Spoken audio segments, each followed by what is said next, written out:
Thank you, everyone, for being with us tonight.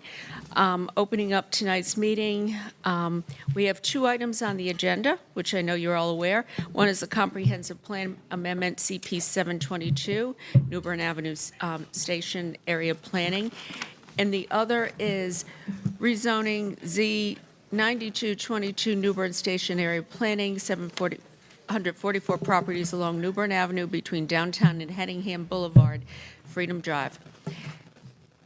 We will start with our staff presentation. Good evening. Good evening. Pat Young, Planning and Development Director. Staff will be presenting both items tonight in a single presentation. So I'll be kicking this off and turning it over to some of my colleagues. I'm honored to briefly introduce tonight's item. As you heard from the mayor, it's a city-initiated comprehensive plan amendment and rezoning that would affect over 700 properties on New Bern Avenue corridor. As you know, tonight's actions reflect a key milestone in over 10 years of planning efforts in the New Bern corridor, focused on better transit service and equitable transit-oriented development. And I'd like to take a few moments to thank my dozens of fellow city colleagues, our city council members, hundreds of Raleigh residents, and our community leader group for their commitment to these goals, as shown through scores of engagements, meetings, conversations on these topics. One of the key things we heard when we went and talked to our neighbors on the New Bern corridor is that change is not coming to the New Bern corridor, change has come to the New Bern corridor. As you'll hear and see from my colleagues tonight, over the past 20 years or so, the New Bern Avenue corridor, which is the heart of Raleigh's historic black community, has become whiter and wealthier. This is because more and more new residents to Raleigh, many of which are white and wealthier than existing Raleigh residents, are outcompeting existing residents for housing opportunities in this area because housing opportunities are scarce. This is why you heard my colleague Bynum Walter call the status quo the most inequitable option we face for the future back in November. Another key theme we heard is the need for a diversity of housing types and more housing of all types in the New Bern corridor so that both existing and new residents can find a home there, which is a key goal of the items brought before you tonight. Creating a more competitive housing market through allowing more housing will slow housing price increases. It will not by itself create affordability. I'm going to say that one more time. It will not by itself create affordability. It is impossible, however, to have a sustainable long-term affordability without a more competitive housing market in the face of existing and ongoing high demand for housing. These efforts must be combined with the many programs the city is sponsoring to help ensure long-term affordability in the New Bern corridor, including over 1,000 long-term legally binding affordable units now in the development pipeline and several other programs you'll hear about tonight. Another key theme was increased opportunity, opportunity to find employment, opportunity to get fresh fruit, a cup of coffee, daycare for your children right on or near the New Bern corridor. A diversity of housing types and an abundance of housing is necessary to create the conditions where these things are available to existing residents and new residents, and the actions before you tonight support this goal. A third key area we heard about was walkability, transit supportiveness, and environmental sustainability. These things are all closely linked. The New Bern Avenue corridor has a high number of current transit riders, but the corridor is very auto-oriented and often unsafe for pedestrians and transit users.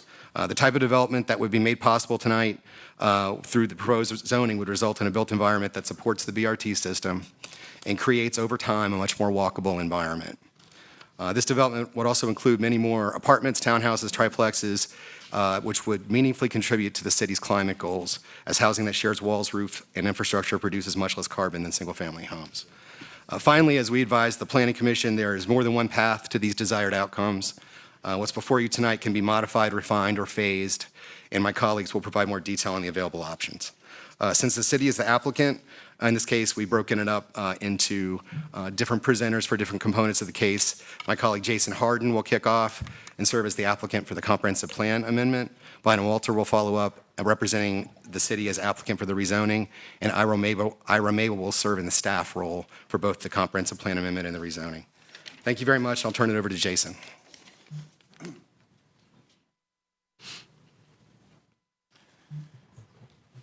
Good evening, Mayor, Council, everyone attending. I'm Jason Harden from the Office of Sustainability, but presenting tonight as a member of the team who worked on the New Bern project as part of planning and development. We have a lot of information to present because this is a big decision and a lot of community time went into making this plan. We heard from many people, some of whom don't necessarily have the time or schedule to attend an evening council meeting and so aren't here this evening, but it's important to do justice to the time they put into this process. So this presentation will start from the start. What does it mean to plan around transit? We'll also talk about the purpose of the plan, what we heard and what we learned, and how the plan responded. I also want to acknowledge that a lot of change has been happening along the part of New Bern, especially close to downtown. We know that it doesn't feel good to a neighborhood to feel like change is coming from without rather than from within. And to an extent, that's what's been happening the last few decades. That's one reason we worked hard in this process to include neighborhood voices, working closely with St. Augustine's University, area churches, and of course residents, so they could not only see themselves in the plan, but be a part of the plan. So what is stationary planning? It involves planning for neighborhoods near the future bus rapid transit or BRT system that will begin construction this year. The conversation, though, dates all the way back to 2016, when Wake County voted to fund a transit-rich future, one that pointed to a more walkable, affordable, and sustainable future. A majority of Wake and large majority of Raleigh voters voted for the transit investments that can make that happen. In 2018, the city manager convened a team that included housing, economic development, planning, and others to focus on getting transit right. One thing we learned early from the city of Charlotte was a regret that they didn't do more early on to plan for affordability. And that insight shaped much of our efforts going forward. In 2019, we created the Equitable Development Around Transit Plan. That was a specific path for getting there. And those efforts have already helped deliver wins for affordability, including the 2020 Affordable Housing Bond, the purchase of many properties for affordable housing, and other initiatives. And finally, the New Bern Station area process itself involved a deep dive into community conversations and research. This is a big decision for the future of these neighborhoods, and we have to make sure that we're making this decision based on real evidence about what best prevents displacement. The BRT corridor runs for 5 miles from downtown to New Hope Road, and the plan broke it up into 3 sections, as each of those parts has a very different history and current condition. The area closest to downtown, what the plan calls the western stations, has by far the most housing and the most Black residents. The plan focuses there on fighting displacement and celebrating the area's culture and history. The middle area has far fewer homes. Much of it was developed in the 1950s with very low density and racially exclusive covenants. It's a place that has an opportunity to help relieve some of the housing shortage that is fueling displacement in Black neighborhoods closer to downtown. Lastly, the eastern portion has tremendous potential for new homes and employment. Much of it is parking lots and vacant shopping centers. At the same time, it's a dangerous place for pedestrians. Let's get specific about the purpose of the plan. From day one, it has been about addressing affordability and making sure that transit investments benefit existing residents. Right now, we have an approach that we've heard isn't working. The plan identifies a path towards meaningfully addressing displacement. It's also about supporting transit. In order to work, transit needs riders. To have riders, it has to have places to go, workplaces and shops. To have high ridership, we have to allow more people to be able to live and work near transit. It's a virtuous cycle, and the biggest beneficiaries are existing transit riders who tend to have lower incomes. BRT will open up more places in less time, but that depends on whether we can allow more places for them to live and work. Having high ridership is going to be critical to maintaining the high frequencies, the distance in between how long you have to wait for the next bus, that make transit useful. As we also know, better transit and walkability means air quality benefits, both along the corridor and more broadly, as well as reducing greenhouse gas emissions. And lastly, we want to do a big infrastructure project right. And that meant thinking about more than just concrete and steel, but people and neighborhoods. And you can see on the slide just a few examples of how that factored into the plan. We know that there are different perspectives about some elements of the plan and rezoning, but it's important to note that the differences are not about goals. They're about how to achieve those goals. I think it's fair to say that nearly everyone's goal is to minimize displacement. That's certainly the core goal of this plan. But there are different strategies for how to do that.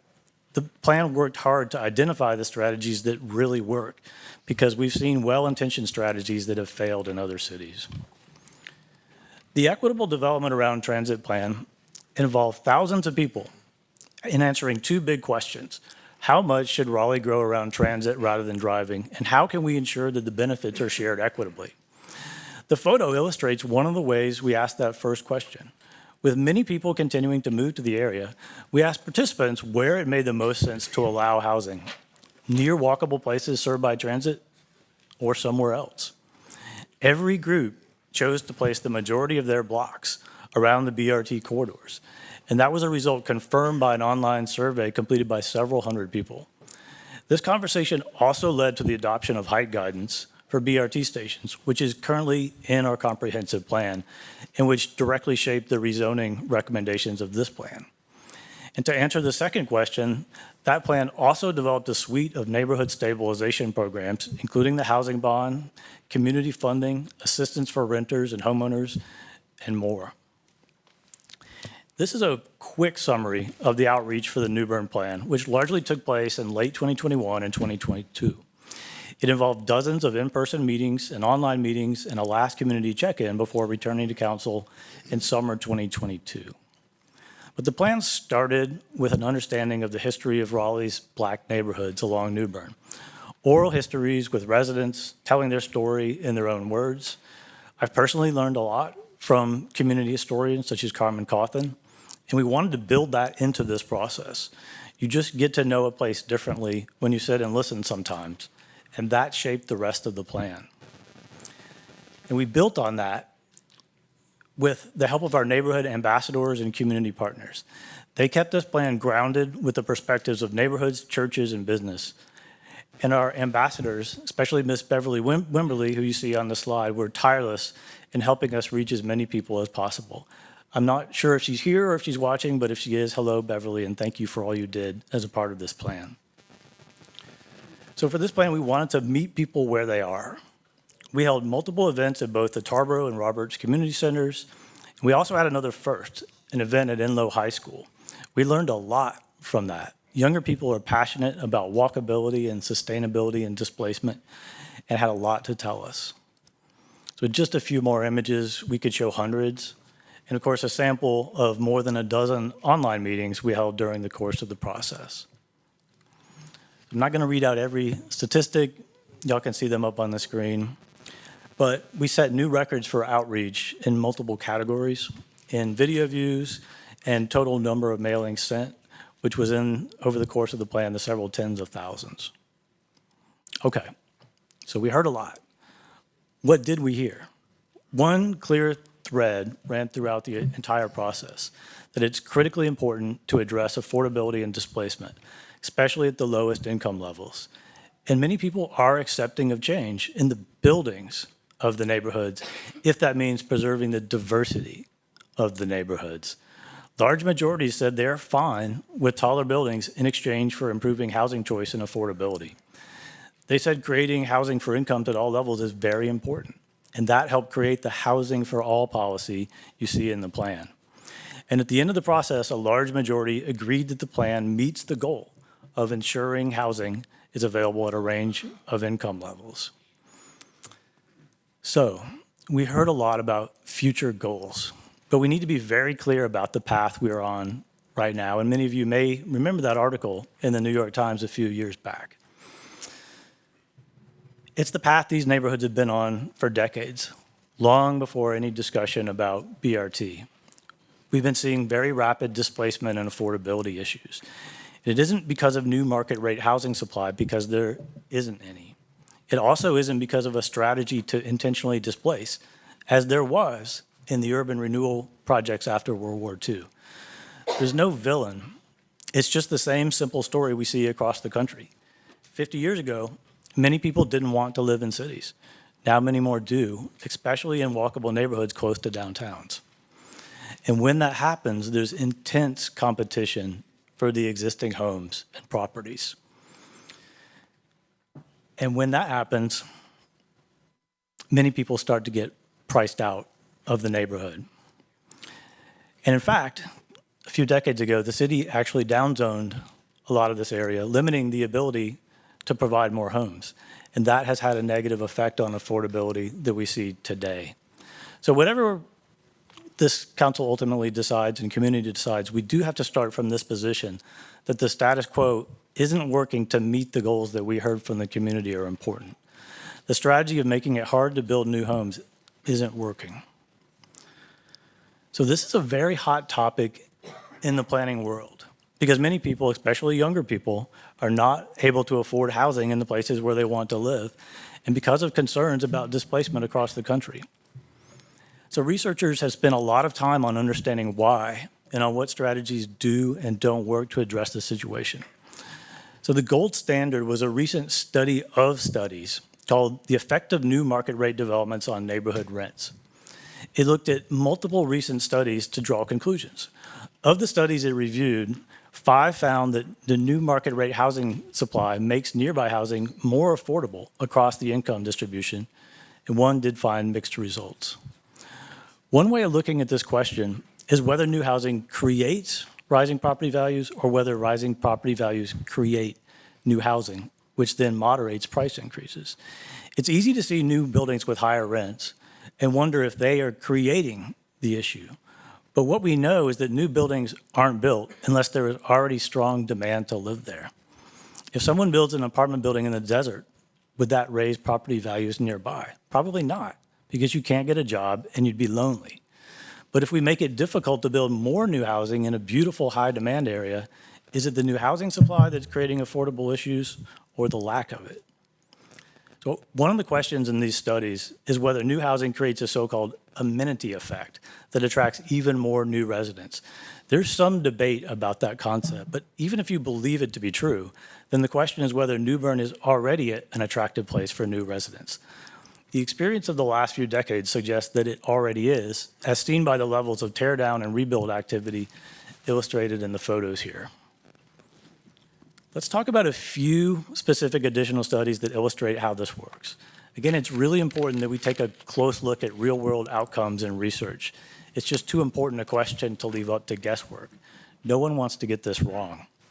Studies have found that new housing, even new market rate housing, not only improves affordability at the regional scale at Raleigh and Cary and Durham, but at a highly locally scale. A study in San Francisco found that rents fell slightly and displacement risk dropped in the immediate area near new housing, exactly what would serve the goal of this plan. A study on multiple markets across the country helps explain that process. What it found is that as residents move into new apartments, they free up spaces in existing homes, and so on, creating what the report called migration chains that create less expensive opportunities for more and more people. And this happens quickly, within a few years. And then the question is, what if that doesn't happen, because if there isn't additional housing supply? Well, that explains what's been happening along New Bern Avenue. You can see it right there in those before and after pictures again. Existing homes are torn down and replaced with expensive new ones because there is nowhere else for new people to go. As that larger study put it, without new homes coming onto the market, migration change cannot be initiated and filtering cannot readily occur. Older homes then filter upwards, AKA gentrify to higher income households in markets with limited housing production, which is a pretty technical and academic way of describing what we've been seeing along New Bern Avenue. So research has also included guidance from the federal government. Beginning with the Obama administration, the federal government has encouraged local governments to address barriers to affordability. They've realized that when local governments often restrict housing, when added up across the country, it's creating a national housing shortage. And the report noted that locally constructed barriers to new housing development include laws plainly designed to exclude multifamily or affordable housing. Local policies acting as barriers to housing supply include land use restrictions that make land much more costly than it is inherently. Again, that describes the condition in many cities, including Raleigh. The New Bern plan is designed to remove those barriers and able to make housing more affordable. So let me tell you two stories about housing. Let's look at the San Francisco approach. It's one that's very common in many cities. It involves allowing minimal new housing. In 2023, for instance, the San Francisco metro area permitted fewer housing units than 37 other metro areas, including Myrtle Beach and Boise, Idaho. That's comforting to many people. It does mean less visible change. But there is an invisible change that has been steadily taking place in San Francisco. It's not hard to see what happens with that approach. It's now one of the most expensive cities in the United States. And as you can see in the lower right, it has seen an exodus of Black residents, with the percentage falling in half from 1990 to 2020. Here's another city with an equally hot job market. But in the last few decades, Houston has taken a different path, making it easier to build more dense housing, including allowing townhouses and other homes on small lots. That has produced a lot of visible change. Many neighborhoods in Houston look different than they did in 2020. But what we see on the chart is that allowing more housing has made Houston an outlier among many major cities. They have become more, not less, diverse as their neighborhoods have added more housing. As the chart shows, New York, Los Angeles, Chicago all lost Black residents. Houston did not. It boils down to the big choice. San Francisco is a beautiful city. But whether they acknowledged it or not, they chose preserving buildings and avoiding change over people. Houston is making a different choice, one that allows more housing for people and that has produced results that are in line with what we heard during this planning process. So this plan, to start to summarize, focuses on what is increasingly recognized as the right mix. In short, it's allow, incentivize, and subsidize, and all are necessary to address the needs. Allow. Without allowing more homes to be built, there is no fixing the endless competition for existing homes, and the problem cannot be solved, no matter how much money is placed towards it. It's important to note that that applies across the city. For example, some residents on the other side of downtown were a plan. The people who would have lived in those buildings didn't vanish. They found homes somewhere else, likely including along New Bern Avenue. Incentivize. We recognize that the new homes will not be affordable immediately, although as we have seen, when they add to the total number of homes, they open up spots quickly in lower priced homes. So the second part of the mix is incentivizing the creation of below market rate homes and new apartments, as the plan does with the affordability height incentive. Subsidize. Those strategies still don't reach the lowest income levels. So the third piece of the mix is to subsidize units for very low incomes, below 30% of the area median, as the city has been doing with projects along the corridor, such as Kings Ridge and Milner Commons. And then the other side of the equation is income. New construction means good jobs with good wages, not to mention even more opportunities for small businesses and the people who work there. So to start to summarize, these are the major points that we heard in the process, and here's how the plan responds. So obviously, affordability and displacement are the issue. And the plan prioritizes avoiding displacement, investing in and incentivizing affordability, including acquiring the DMV site, which is an early action that council has already taken advantage of. We heard the history of the Black community is not being told. The plan recommends expanding the existing cultural district, funding public art, creating a Black history and culture museum, and building a Falcon Square, which is a gateway plaza to St. Augustine's University. We've heard, and we know from the statistics, that pedestrian safety is low outside of downtown. Plan recommends pedestrian facilities at major outside the Beltline intersections and other locations, considering a speed camera program and exploring a lower citywide speed limit. We know that the current zoning doesn't support transit, employment, and affordability. The plan recommends allowing more housing choice, employment space, and incentivizing affordability. And then we heard concern, especially in the middle part of the corridor, about tree loss and auto-oriented commercial uses. The plan supported the creation of a new zoning frontage, which is already in place in the code, to address that by requiring tree planting. And the plan would not allow auto-oriented commercial uses. And here it all is in the key policies that we hope and believe the communities see themselves in these policies. It's a mix of investments in affordability and community and allowing more homes and businesses. For, on the left, all the BRT corridors, growing around transit, creating housing for all income levels, including deep affordability, and focusing on neighborhood stabilization. And for New Bern specifically, 5 broad areas that I'll cover in the last few slides. Again, the plan has a host of policies and actions aimed at preventing displacement. In order to meet these goals, we need the funding that the bond provides and likely more in the future for programs that benefit renters who are at the highest risk of being priced out of the neighborhood. The plan calls for devoting a substantial percentage of bond funding towards affordability programs on this corridor. It will take funding to make sure we achieve that the goal of housing for all levels is realized. Specifically, plans and actions aimed at boosting affordable housing production and preserving existing affordable housing by purchasing older apartments.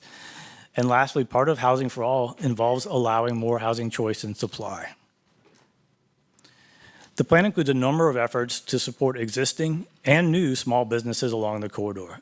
These programs help business access the capital that they need to succeed. It also recommends expanding business alliance efforts in this area and creating a community information center. Yet again, zoning has a part to play. Businesses need customers, and allowing more people to live and work here sets up existing and new businesses for success. We've talked a lot about Black history. This plan has specific ideas for how to tell and celebrate that history that came from our conversations with stakeholders along the corridor. One is a public square that will serve as a gateway to St. Augustine's University. You can see some concepts on the right, including the potential for public art that can highlight the past and future of the St. Agnes Hospital. And at the bottom, a concept for a Black History Museum at the Harrison Library. Finally, from conversations with St. Augustine's, we know they want a real campus Main Street to help attract and retain students, staff, and faculty. The rezoning makes that possible by allowing new buildings that can generate revenue for the college. They own many of the properties along that area and create a vibrant campus edge. Walkability ties so much together: transit use, community health. And while the BRT project includes many improvements, there is more to be done, as some of the photos here illustrate. The plan included a focus on some of the most dangerous intersections, especially outside the Beltline, and identified concepts for improvements. It even has recommendations, not just here, but citywide, including thinking about speeders and how ever larger vehicles are creating a less safe environment for pedestrians, as you can see in the photo on the top right. And finally, the rezoning again helps address this issue. It requires that new buildings have a pedestrian-friendly form and improves walkability by allowing more workplaces and locations that people can walk to. And lastly, again, we heard a lot, especially from that middle part of the corridor, about tree canopy. And it's true that some trees will be removed as part of the transit project. So the plan heard that and looks to mitigate that by adding a new zoning category, which you can see at the top right, that would require new tree planting on private property with new development. It also recommends advancing programs that support voluntary tree planting on private property.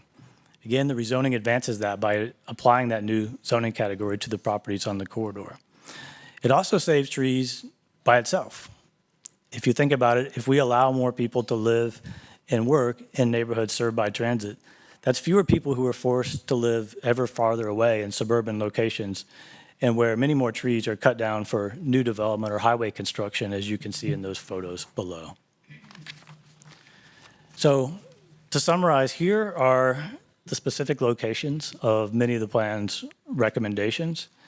So in the pipeline or underway affordable housing projects along the corridor, the locations where the rezoning would include that affordability height bonus, specific pedestrian safety recommendations outside the Beltline and on Tarboro Street. I mentioned the existing cultural district and the recommended expansion to tie that into the history of St. Augustine's University, and then the museum and the St. Augustine's Plaza. And lastly, the tree planting program and other efforts, especially along that middle portion of the corridor. That's a lot, I acknowledge, but it's what the plan concludes these neighborhoods deserve: a vibrant, transit-rich future with housing for all. Here's a quick summary of recommendations with unanimous support from the Planning Commission for the comprehensive plan package. And it's worth noting the equitable development around transit plan was also unanimously adopted by Council in 2021. Our next staff presentation will be on the city-initiated rezoning, but we'll all be here if there are questions about any elements of the package. Thank you.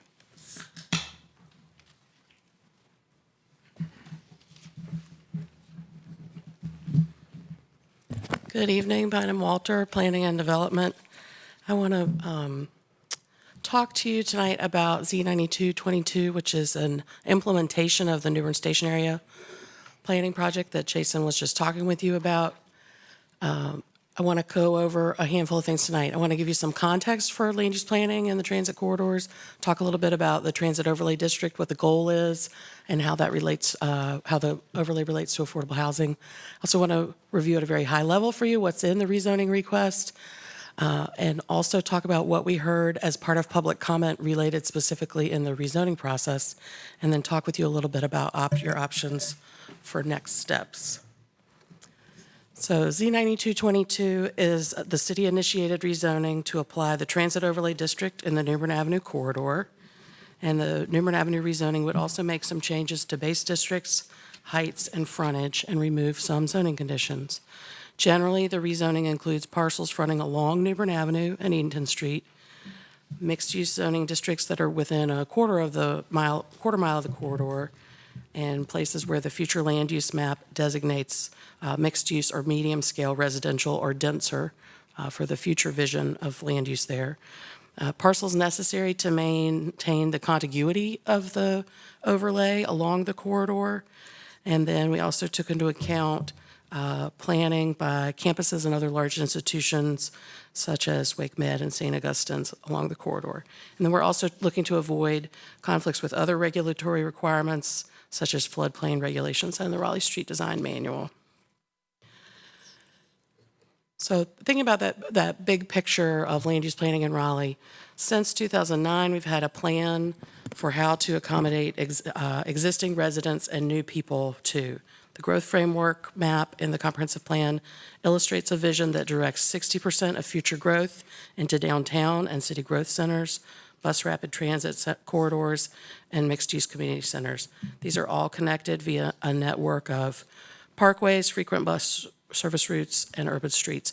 More recently, as a result of the equitable transit Oriented Development Guidebook, that growth vision was expanded to say that half of the 60% of growth should be accommodated within the 4 bus rapid transit corridors. This vision needs transit to be successful and directs growth to the places in Raleigh where we already have well-established infrastructure and services, places where existing infrastructure can be most effectively enhanced to support more people, and places where we can most efficiently add service. These are the places that already have the density to support transit and where we can build on existing utility, public safety, and fire services. You heard Jason talk about the creation of the Equitable Transit Oriented Development Guidebook. That one thing that document does is define a series of 5 station area types, recognizing that stations throughout Raleigh's BRT system will have different forms. The station type descriptions include anticipated uses and height, and those station types have been incorporated into the comprehensive plan.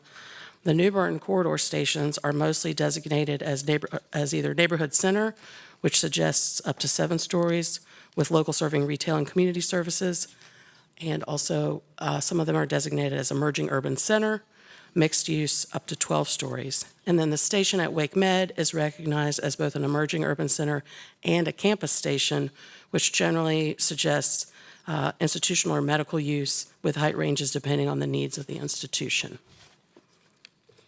The station area types from the guidebook were used in combination with public input from the station area planning process to develop a zoning recommendation that's included in the station area plan document. And when you received the draft report in 2022, this was the basis for the rezoning that was authorized at that same time to apply the TOD and make other zoning changes in the corridor. In applying that overlay, there are 3 big things that we're trying to get done as a city there. We're trying to discourage car-oriented development, encourage walkable urban form with a mix of uses, and expand options for new jobs and housing, both affordable and market rate housing, all of that near transit. And each of these will make it easier for existing and new riders to use BRT. Regulations in the TOD prohibit some uses, things like car washes and warehouse storage, things that are hard to walk around, make it hard to access other things in the corridor. And the regulations also designate streetscape and block perimeter regulations that are most comfortable for pedestrians. Here are some images to help illustrate the expected outcomes of applying the TOD. If you look at that image in the upper left, a lot of the New Bern corridor already looks like this. Commercial uses are set back from the street to prioritize car access. And the image in the bottom left illustrates how the build-to requirements of the TOD would bring new development close to the sidewalk, which makes access from transit closer and safer for pedestrians. And I'm not talking about crime, I'm talking about cars, safer from cars, right? The image in the, I said that, sorry, lost my place. In images on the right, you'll see how streetscape and amenity requirements work together to make a place for every mode, for bus, for bikes, for feet. And I've talked now about the urban form that TOD is expected to create. Let's talk about how TOD is expected to impact affordable housing.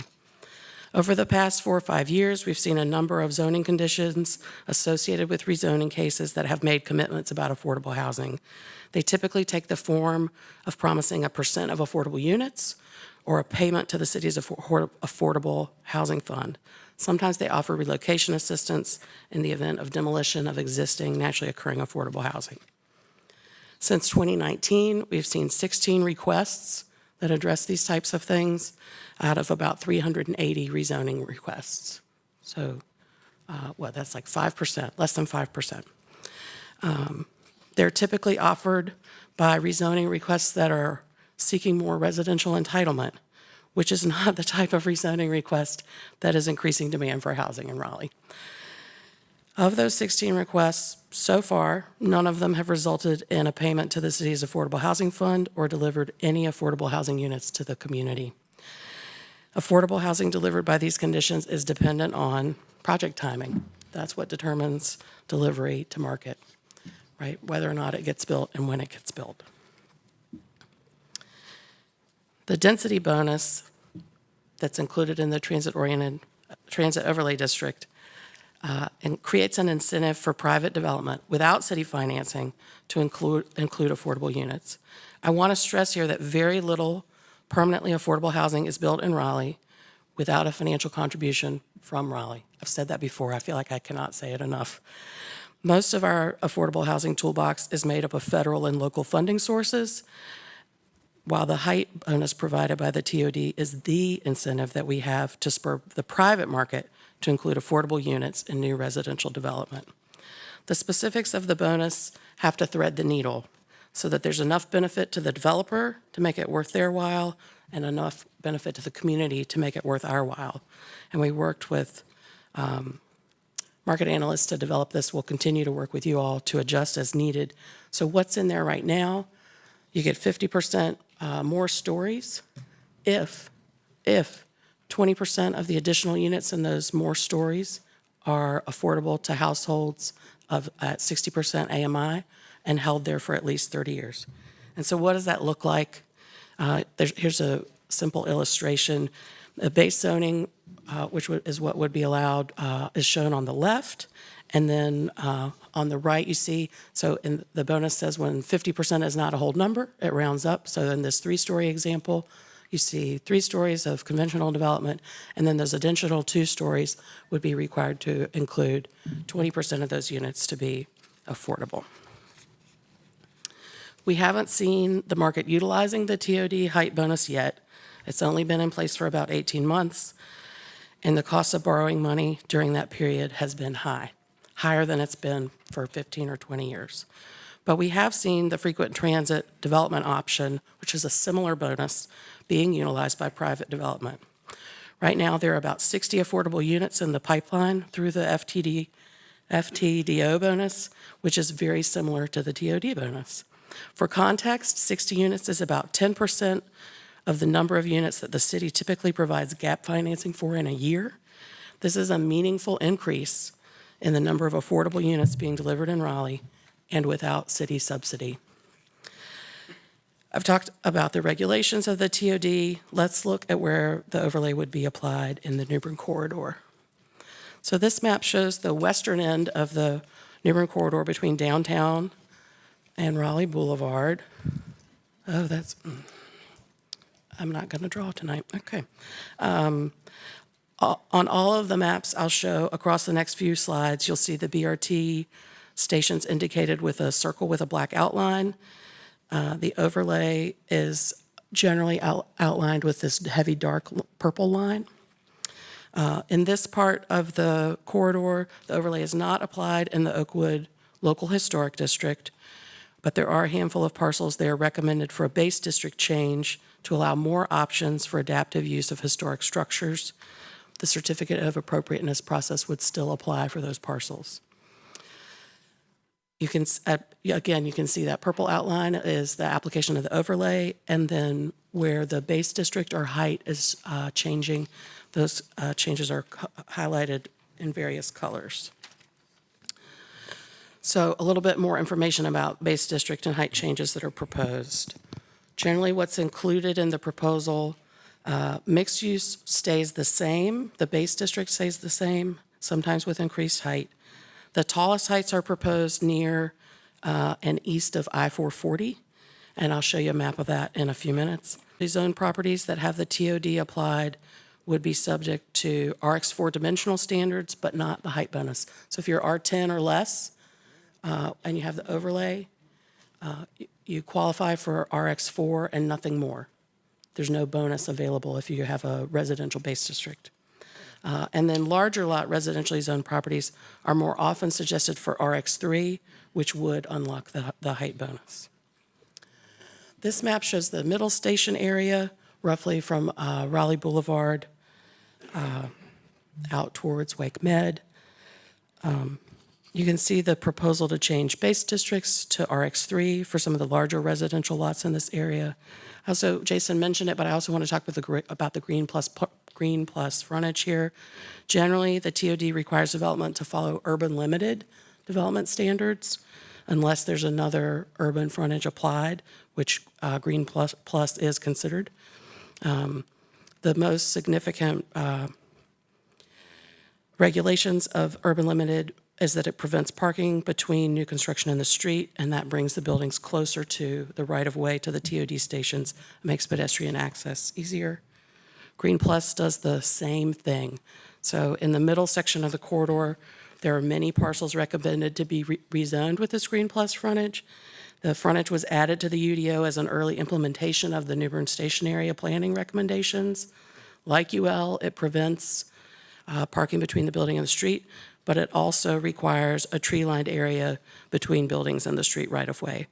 In the New Bern BRT design process, I know many of you remember this, and also in the station area planning process, we heard a lot of public comment about the desire for trees in the median and along the parcel frontage of New Bern Avenue, and the Green Plus frontage makes that regulation on the parcel side to respond to that.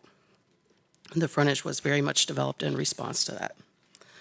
Finally, the easternmost part of the corridor, this is east of 440, or actually kind of north of 440 here. The map shows the area between the Beltline and Hedingham Boulevard. As I mentioned before, this area has some of the tallest heights proposed in the rezoning. These are also some of the largest lots. There's a lot more development flexibility out here. The last thing I want to mention about the proposed rezoning is that it would remove zoning conditions that predate the adoption of the UDO in 2013. These were reviewed parcel by parcel and were generally incompatible with the goal of walkable access between development and BRT. New Bern Station, Jason mentioned a little bit about this. New Bern Station area planning kicked off in June of 2021, and after that process concluded, the public process for Z9222 began with a neighborhood meeting on November 29th, 2022 at Martin Street Church. I want to talk about, and you authorized that when we brought you the project draft report in 2022. I want to talk about the input that we've heard since that first meeting at Martin Street. We've heard a lot about the rezoning request specifically. So I'm going to just talk about some of these themes that we've heard. One of the things that became clear very early on, Mr. Branch and I stood outside together for about 2 hours to learn this. It was cold. It became clear very early on was that homeowners wanted single unit and 2-unit living to be an allowed use in the transit overlay district. Staff worked with you all to bring forward a text change to respond, and you all adopted that change to the regulation in October of 2023. Another issue that we have heard a lot about is historic properties. No local historic district properties are proposed to have the overlay, and Planning Commission's Committee of the Whole was very thorough in evaluating Z9222. They made a number of recommendations to change the rezoning request, even though ultimately Planning Commission recommended denial. They still spent a lot of time and made a lot of detailed recommendations on this. One of the changes they recommended was removing Raleigh historic landmarks from the request, and those 3 properties are the Henry Porter House on the north side of New Bern, just west of Ray Street, St. Monica School at Tarboro and Edenton, and the William Curtis House on the north side of Pool Road at Carver Street. Public input also coalesced around proposed heights west of Raleigh Boulevard being too tall. So this is the area between Raleigh Boulevard and downtown, the Western Station area. Again, Committee of the Whole heard those comments and took them to heart and responded with a recommendation for alternative height proposal in this area.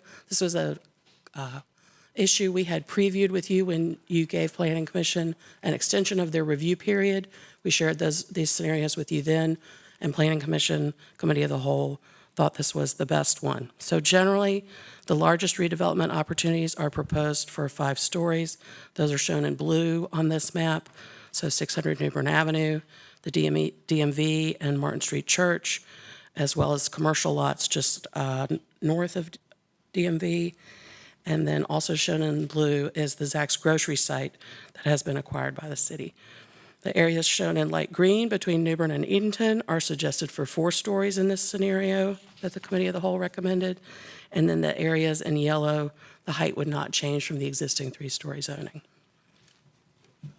We heard from the community that they did not want the TOD in the NCOD. There are 2 NCODs in this corridor. This map shows the Newbern-Edenton NCOD. And in response to these comments, Committee of the Whole supported all individual owner requests to be removed from the rezoning. They also went on to advise that they thought where TOD does end up being applied, where NCOD currently exists, that the NCOD should be removed. This map shows the King Charles NCOD. Again, Committee of the Whole supported all individual owner requests to be removed from the rezoning. Another theme of public comment was a desire that the city address recent and future displacement of current residents and businesses. Doing nothing will result in more displacement. That's why the city has organized the Public Project Community Support Fund and other initiatives and is already funding community programs to direct resources to current residents and existing businesses. The fund was piloted in fiscal year 23 with $1.5 million, and that funding has been continued into the current fiscal year. You heard Jason talk about the right mix, that we have to allow more housing and incentivize below market rates. That's what the TOD will do. It works in combination with the Public Project Community Support Fund. Combined, these elements are greater than the sum of their parts. Raleigh's implementation of BRT can result in equitable transit-oriented development when we have these elements working together. Finally, we heard a lot of support for BRT, the TOD, and Z9222. Committee of the Whole and Planning Commission heard from a roughly equal number of folks, both for and against the rezoning, much like the signups for tonight's hearing. And generally, people speaking in favor of the rezoning are emphasizing that BRT needs density to support and sustain the high-frequency service that makes it a great service, that it would benefit existing riders, that we need it to make it easier to get around Raleigh without driving, that we actually heard a number of speakers say this, that they felt like it would actually mitigate some of the past damage of gentrification that had happened in this corridor, and that it would allow for more housing and more types of housing. As I wrap up my comments, a few options for you to consider about what happens after tonight's public hearing. You can act on the rezoning request in whole or in part. You'll remember the last city-initiated rezoning that you considered for some parcels in the Dix Edge area. That was decided in parts. You can act on pieces of Z9222. This is not an either-or situation. You also may find that you want to incorporate aspects of the Committee of the Whole suggestions about height, local landmarks, and also the public requests that have been made about individual parcels along the corridor. You're not obligated to act on the whole thing at once, and you have the options to make changes as you see fit, to incorporate Committee of the Whole recommendations, consider public requests previously received for specific parcels. But like any rezoning, now that we are at the public hearing, the final approval must be either consistent with what was initially requested and advertised, or more restrictive. That could mean a smaller area or lower heights, but we can't be adding parcels and adding heights now. That moment has passed in this particular case. And since this is a general use request, there are no timing requirements associated with the closing of the public hearing. You know, in a conditional use request, the case can only change for up to 30 days after the public hearing is closed. That timing requirement is not present here because this is a general use case. You might choose to separate the question of the overlay from the changes to base districts and frontages. You could also separate out historic landmarks, historic districts, and NCODs. In addition to deciding based on various zoning designations, you could also choose to act based on geographic area. For example, the eastern area outside the Beltline received many fewer comments than the middle and western station areas. Ira will talk a little bit more about this, but based on a change in the most recent NC legislative budget, there were some provisions earlier this year. Staff recommends that you delay action or effective date for the DMV site until the city's acquisition is complete, until the purchase is complete, and also to remove, there are a couple of other state-owned properties that we are not acquiring that we would ask that you remove from the request. You may also want to choose to delay the effective date for some, part, or all of the rezoning request. Finally, like anything else you hold public hearing for, you don't have to act the night of the hearing. You have options if you want to discuss the comprehensive plan amendment and rezoning further. You could do that at a regularly scheduled council meeting in February or March or further in the future, or at a committee meeting. You're going to hear from Ira next with the more conventional, just the facts, staff presentation before we suggest you open the public hearing. Thanks for the time tonight.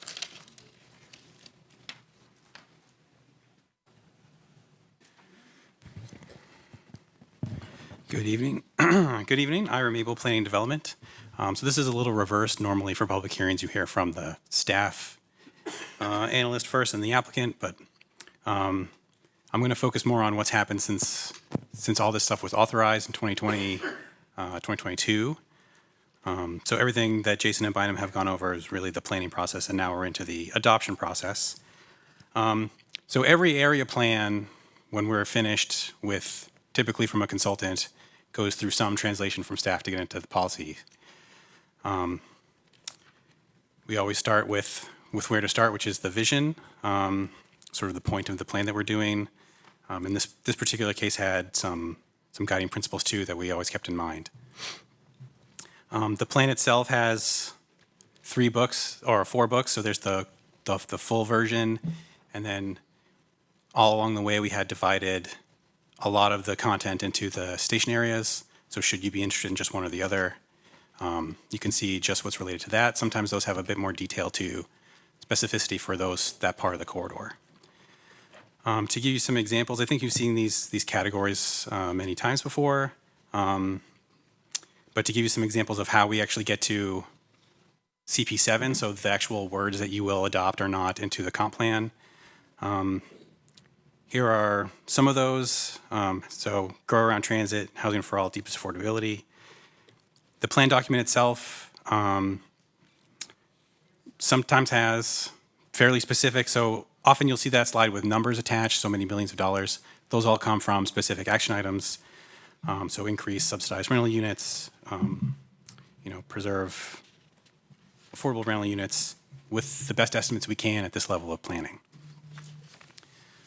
Some more examples. So Jason talked about the history and culture, economic development, another one about affordable housing options. Again, this time an example just from the western stations. So specific to that part of the corridor, you can see this first action is to purchase the DMV, which this plan has been going on long enough that was a hope and a dream at the time, but has now become, I think, as close to complete, or complete, soon to close, I should say. And here's an example of some of the maps. So Jason showed you sort of a summary map, but there are more detailed maps where all those things come from the plan itself, that translate into the final policies and actions. And then this is the third. There are these 9 categories that we've shown on the slides before. So in this example, where all the sort of capital projects for safety improvements, pedestrian improvements, an example of that map. And then the text itself has other narrative descriptions of things we should do about, for, in this example, economic development, increasing the grant programs that we have, and partnerships with Wake County and other partners. So that's how we get to the actual words that would go into the plan. Planning Commission there's been a lot of review, many, many months of review. They made recommendations to the comp plan that fall into these 5 categories generally. And so I will go through briefly sort of the outcome of that engagement in that review process with them. Specifically, it was these 14 things. This is just there for bookkeeping, should we need to go back to that. And Jason already talked about all these policies. I'd be happy to go into specific language later if there are questions. But the green is the result of the public process at Planning Commission. So specifically recommending that PBCFS grant the public project community support fund grants prioritize neighborhood stabilization. There's a suite of things that are available for that funding. But the Planning Commission thought that should have the highest priority. This is referring back to the overlays Bynum just talked about, so how that is reflected in the actual product. The discussion from Planning Commission is in these two policies. And then some of the actions, so the plan itself was heavily focused on transit. It is the BRT related plan. So there was a lot of analysis about, vehicle crashes, fatalities. So a couple of actions about making that safer. And Planning Commission had some concerns about the equity of implementation for those. So some refinement for that language there. I'll pause and say so far these 3 slides have been for all BRT everywhere. So New Bern is the first station area plan and has some general policies and actions that will apply to all 4 corridors. The intent is that every time we do one of these for a new corridor, that will result in, for Western or for Southern, we'll have policies and actions specific to those corridors. But New Bern being the first, we're sort of laying the groundwork for that. But it also has New Bern specific policies and actions. Jason went through a lot of these already. So Planning Commission wanted to ensure that the language was specifying affordability down to the 30% AMI level. And then that educate residents is a new one, concern for them about that being an issue, about residents in this corridor being aware of the issues and resources available to them. This is actually a staff recommendation, so we had an idea pretty early on about some visioning about the Tarboro Community Center redevelopment, have continued to work on this and done some feasibility studies, so a bit of a refinement. Also was included in the Parks Bond, which kind of changed the course a little bit about those ideas. These ones about the history and culture, again, Planning Commission was concerned about the specificity of the language by and large and really focusing on the communities on New Bern Avenue. Economic development and business support actions remain the same for walkability and community health. And then Jason did mention, but there are existing small area-specific guidance out here that would be replaced with the New Bern Station Area Plan. And there is one for what was called Old East Raleigh. And for the most part, we're accounting for that in the new policies, but there were a couple that were not. So these are sort of like the retention of the ideas from that plan that we're recommending to stay. And then from a regulatory side, there are 2 areas of change to the street plan. So when a street is on the street plan, that's a requirement for developers to dedicate the right-of-way and construct the street. That is more specific. So every developer has to dedicate right-of-way in sort of a general formula-based way. But when something's on the street plan, that's much more specific in terms of location and the type of street. So some changes to outside the belt line. So these long parcels are the nursery. So some changes to improve the future street grid there on the north side of New Bern. And then in the same area on the south side, a shift away from sort of this residential neighborhood connecting to more towards the industrial portion, completing the street grid out here. So that's what's happened on the comp plan since last you saw the final document. The rezoning, as Bynum already went through, this is really, first I'll go through very, very quickly the standard slides you always see on the rezoning, every rezoning case for completeness and thoroughness. So you always see the future land use map. You'll see, if you remember the shape that Bynum showed, the future land use here really guided pretty strongly the final result or the final proposal. So, the existing commercial mixed use future land use map designations follow pretty closely with what is the final Z92 22 application. Wrong way.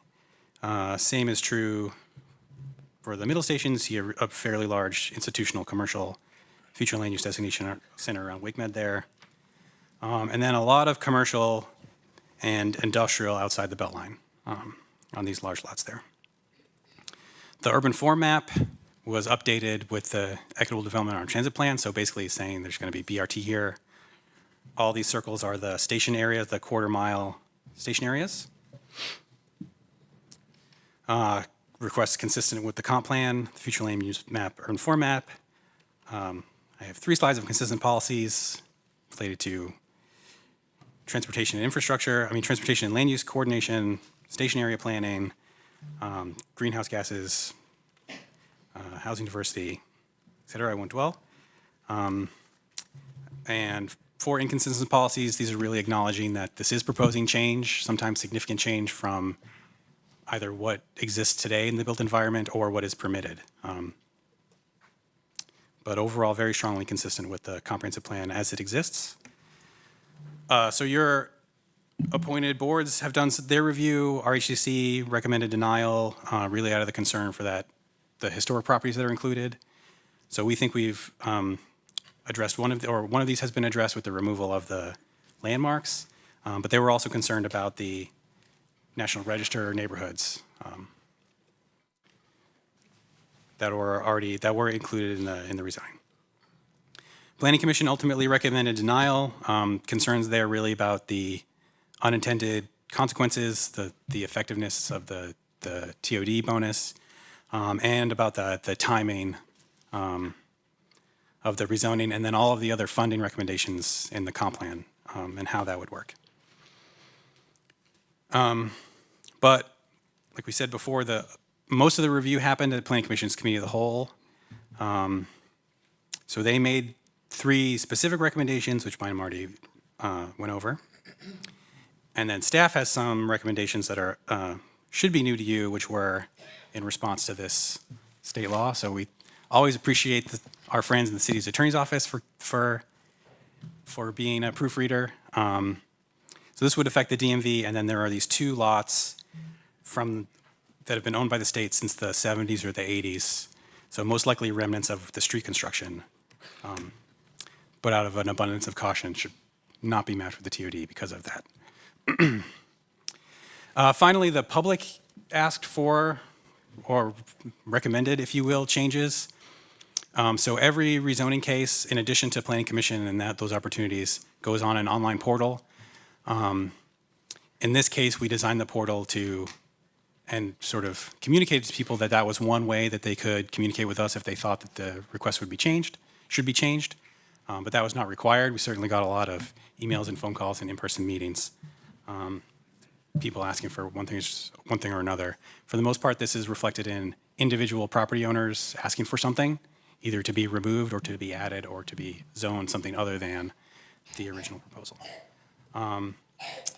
So this is also the way we did it when the TOD was applied in Western and Southern. The property owners were able to communicate to us if they wanted to be included or not. That was a much more binary choice. At that time, we were just mapping the overlay. In this case, there's a lot more detailed changes happening. So we did have some criteria that we came up with about how to consider all of these. So each recommendation or each request comes with a recommendation from staff, generally following these rules that we use to think about what that should be. And then Planning Commission also made a recommendation for each of them. There are 51. And ultimately, they also decided that they would come up with their own criteria for guiding their discussion.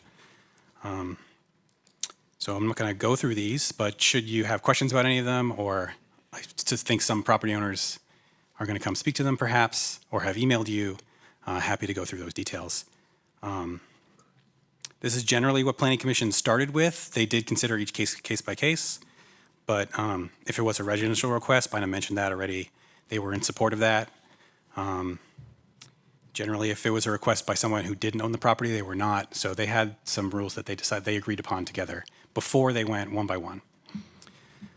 So I have summary maps of all these. I'm going to flip through them. Again, this is to go back if you have questions, but there's our Eastern Station. They're all mapped with recommendations and slides of what all the summaries are. The request for the middles is broken up into 2 slides there. And then the Western, also 2 slides. And finally, there was one sort of general comment that we should not map, not change where there's ever an NCOD. And that's just like some statistics.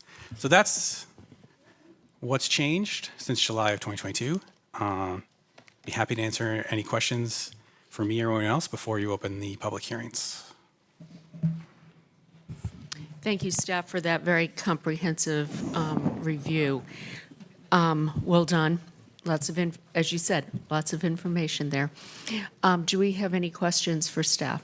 Councilmember Branch? Yeah, I have a few questions.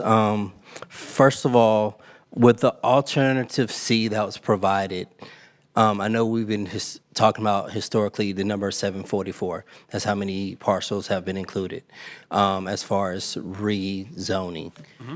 With alternative C, that would reduce that number because some of them are going to remain at 3 stories. What does that reduce the number to? So it doesn't reduce the number. Our rezoning is still ultimately planned for all of them, but if you're asking how many that would affect, Right. I can go look that up. Okay. So I'm sure I have written that down. Okay. My other question is, earlier in the presentation, there was a comment made that some years ago, there was a down zoning along the corridor from, I guess, Tarboro Road towards downtown. When was that done? That was in the 2000s, so it has been a while. We can provide some more specific information about specifically what that entailed and what went into that, if that's helpful. Yeah, it would be, definitely. Thank you.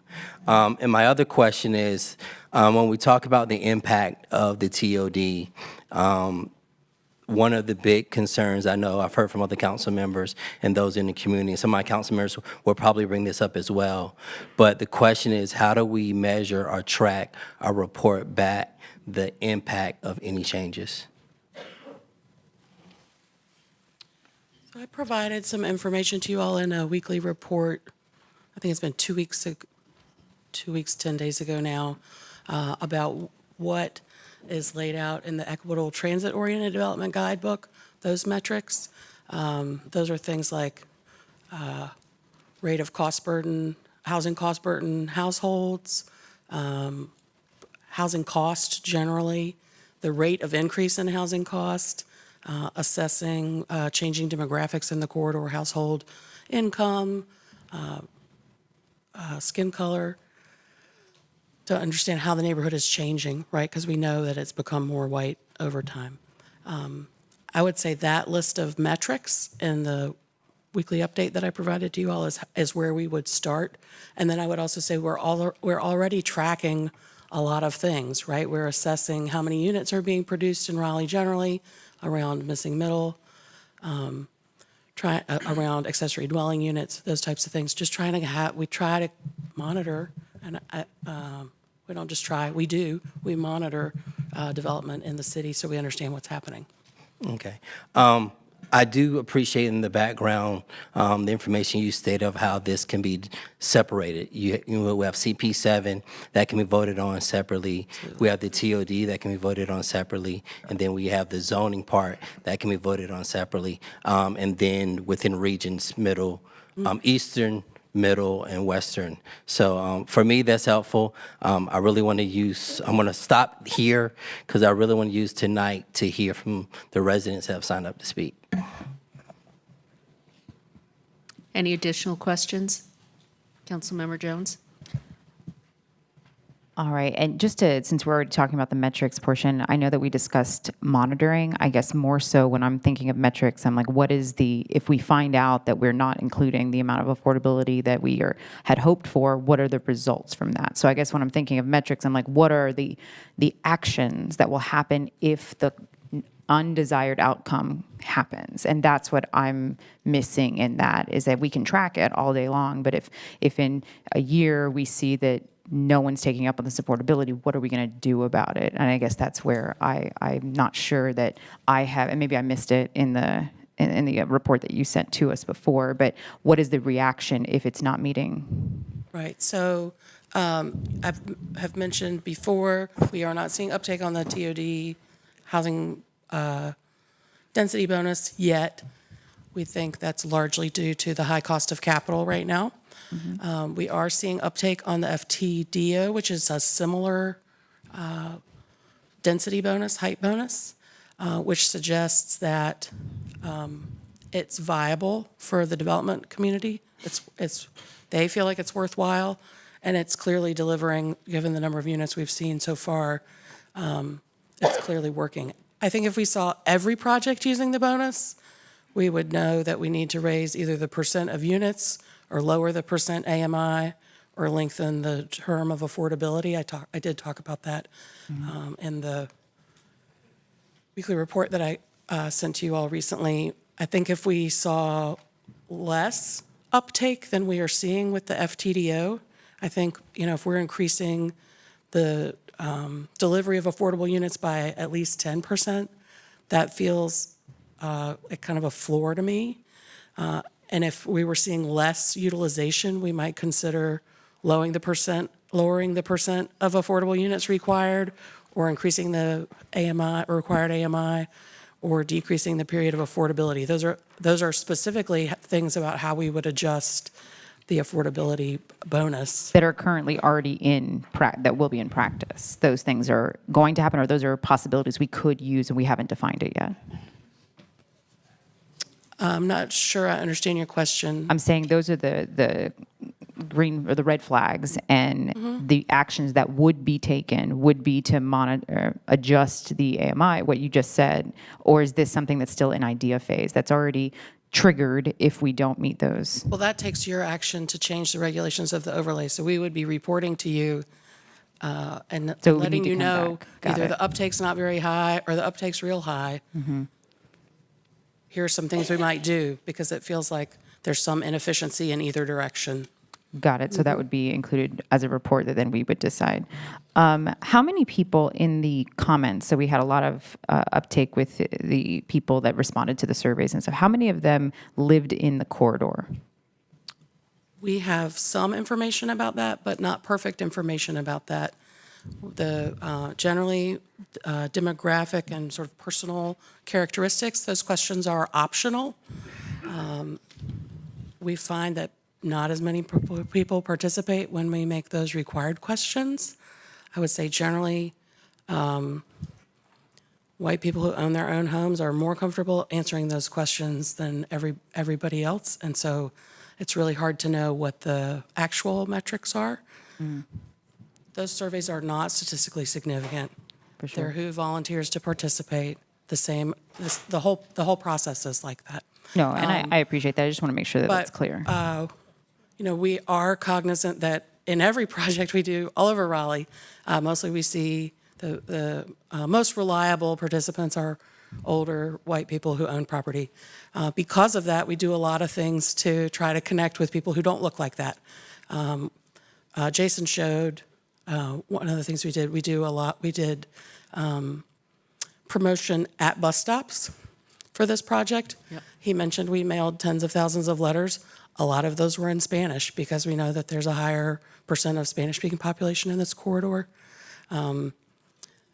There's a lot of policy guidance in this that is not unique to this corridor, and so hearing from the whole community is helpful. But then we also made a lot of contacts directly with businesses in the corridor, did a lot of door-to-door outreach with those folks, had a lot of great conversations with St. Augustine's, with Wake Med, made an effort to supplement the meeting, hey, you come to me, with other events where I'm coming to you, or you organize an event and I'd like to come to your event because you're going to have people there already. So try to blend, there's no silver bullet in engagement. It takes the whole menagerie, the whole plethora of stuff to connect with folks in a project area. Right, and that is much appreciated, the work that you guys did in connecting with those residents, so I appreciate that. Are there studies available that don't necessarily agree with the narrative given so far? Because I know that we referenced some studies that made this, this is the way to go, the way to go. Did we look at studies that disagreed with that? I'm not aware of any studies that disagree with what we have brought forward. This is based on what planning best practice and literature is showing us is working in America right now. Right, so probably no studies that did that. All right. And I don't want to take up time if anybody else has questions. Councilmember Black? Hi, Bynum. Hi. So I actually did have some time. It was a very long, comprehensive hour and a half almost, and I really appreciated the time going into everything. I did look into the study that you talked about, the UCLA Center for Regional Policy Studies, the effect of market rate development on neighborhood rates. And one of the key takeaways that I was reading about in the first few pages reads as such. These findings point to local benefits from market rate development, but they should not be interpreted as an endorsement of market rate development regardless of the project or neighborhood context. Housing production should still be prioritized in higher resource communities where the risk of displacement and other potential harm is lower, and complementary policies such as tenant protections and direct public investment should remain essential. So my question is, what complementary policies or tenant protections or direct public investments would come along with this? I know in one of the slides you talked about the PPCSF initiative, which I think is interesting. I'm really concerned about some of the things that we have around displacement. I know we talked about the amenity effect, and that was something that I was going to bring up in my next question. Mm-hmm. But could you speak to that more, and what would be the feedback circle loop for expanding or improving some of those complementary policies as outlined in the research that was noted? Right. So the policies and actions in the station area plan that Jason presented to you about, that plan includes lots of initiatives to address exactly what you're talking about. We are not proposing those rezoning as a standalone. In addition to the Public Project Community Support Fund, which you've already funded. Last year, $1.5 million, more money this fiscal year. The station area plan includes suggestions for possible programs to the tune of about $50 million that the council could choose to fund to complement the rezoning. That they go hand in hand, right? That's why we brought the area plan and the rezoning together, because the adoption of the area plan is an indication that you intend to fund the supportive programs that go with the rezoning. Thank you. So another thing I was reading about, because I was reading the research, I like to read research. So I didn't know about supply effect versus amenity effect. And one of the things that was talked about was how this potentially isn't an amenity effect. And I just wanted to bring it to the council to kind of frame my understanding around it. It's not so much a question for you. You can comment though. I'm happy to always comment. It says, on the one side of those who think new market rate units, unsubsidized homes whose prices often places them beyond the reach of lower and middle income households, makes nearby housing more affordable by increasing availability and relieving pressure on the existing housing stock. This is known as the quote-unquote supply effect. An opposing view, however, is that new housing only attracts more wealthy households, brings new amenities to the neighborhood, including the housing itself, and sends a signal to existing landlords that they should raise their rents. This quote-unquote amenity effect or quote-unquote demand effects thus makes housing less affordable. I am a little concerned about the effect of amenity here. I know that the idea is that development is already happening in this area and we need to get ahead of the cue ball or the 8 ball because it's already taking place. But it is a concern for me that, the investments are coming in, and I do think it's going to trigger more people seeing that as a reason to raise rents. So is there a way that we're going to track if people are raising rents in the area as well? Or is that something that you already mentioned?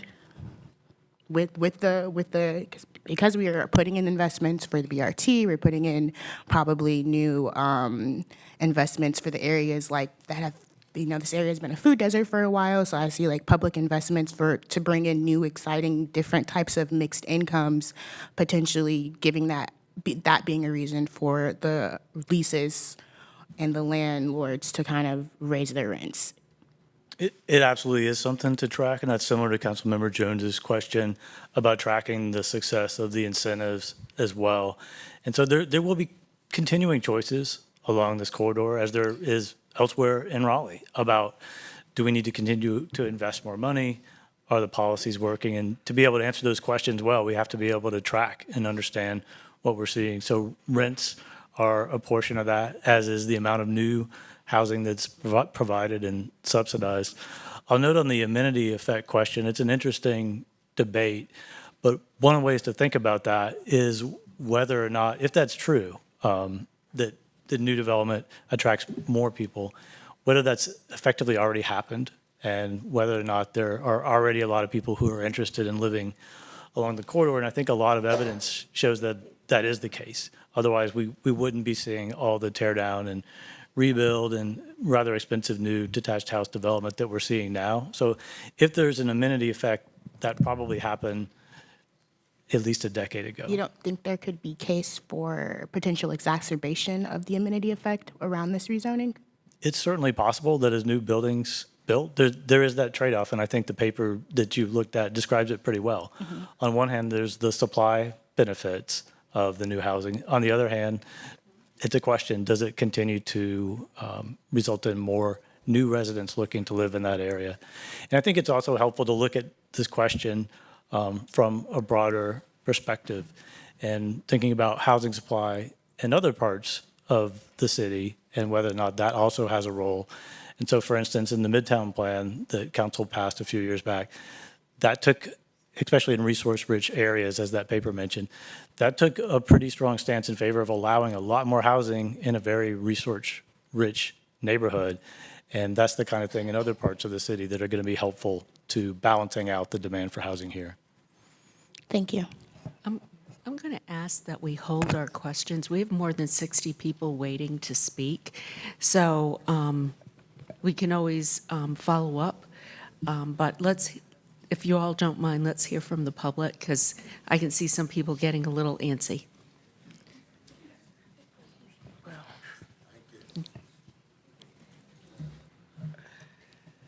What's, Councilmember Fort, let's wait until after they speak, and then we can hear from them. If we're here later, okay, but I know they have families to get home to, too. So I'm going to start by, with the comprehensive plan amendment, which is CP 722, New Bern Avenue Station Planning Study. We have 3 people signed up to speak in support and 2 in opposition. This would be 8 minutes per side by a standard offering. So I'm going to open the hearing, and we will start with those in opposition. Lisa Huguet and Octavia Rainey have signed up. I'm going to ask that you both be mindful that it's 8 minutes total. So please share time with others. And then in support would be Jeff Durkin, Denzel Burnside, and Nathan Spencer. We'll call you after this is completed.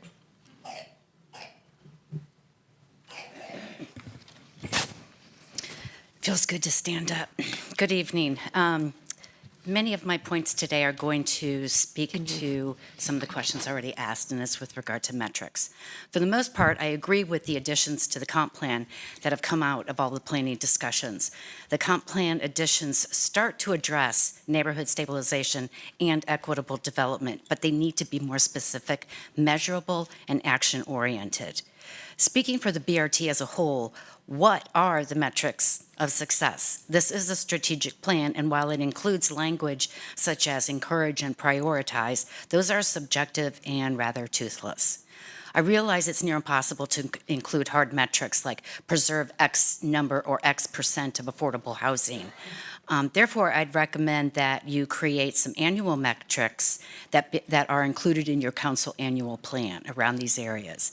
That allows for understanding the current environment and making realistic course corrections without having to go through a comp plan change.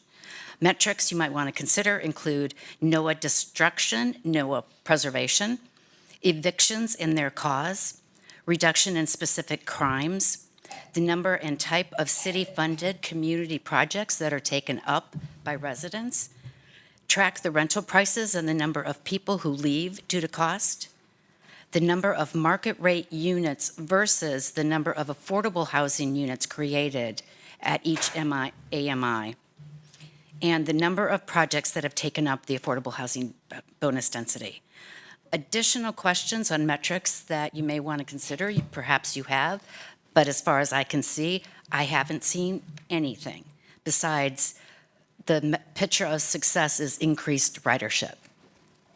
I think it needs to be a little bit more robust. For instance, how will you monitor the development? What metrics will you use? What does success look like for development, commercial development, business development? How will you measure ROI of the total investment? What items will you measure besides ridership? How will you make course corrections when needed, like Christina was talking about, such as removing permit barriers to create more affordable housing?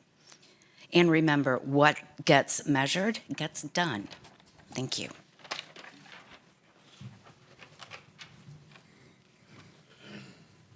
Good evening. Octavia Rainey. I think I lost it.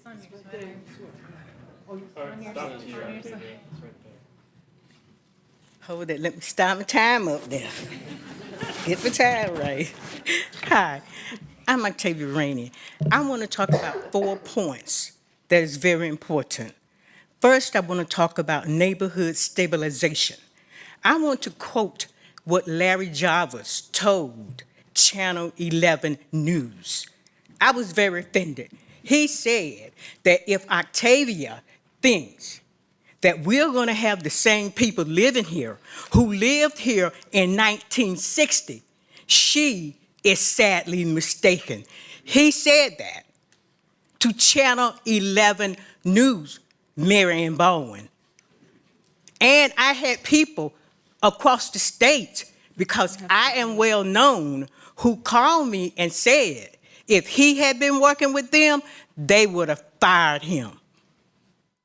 Neighborhood stabilization is a good point because we don't stabilize black neighborhoods. So I don't know where we getting all of this lovey-dovey stuff, showing all the love, covering up. We don't do that. We do not stabilize black neighborhoods. Because if we stabilize black neighborhoods, you would have got rid of malt liquor 20 years ago. You would have got rid of drug paraphernalia. You would have got rid of sexual paraphernalia. You let the black neighborhoods go down. Because I was the chair of Wachovia Southeast Raleigh Development. I was the chair of SunTrust Southeast Raleigh Development, and Brad Thompson and I, and Dwight, who I'm surprised is opposing, worked with us on Newbert Avenue corridor. We came to the city 3 different times and told the city, this is how you resolve these issues. This is how you catch them before they fall.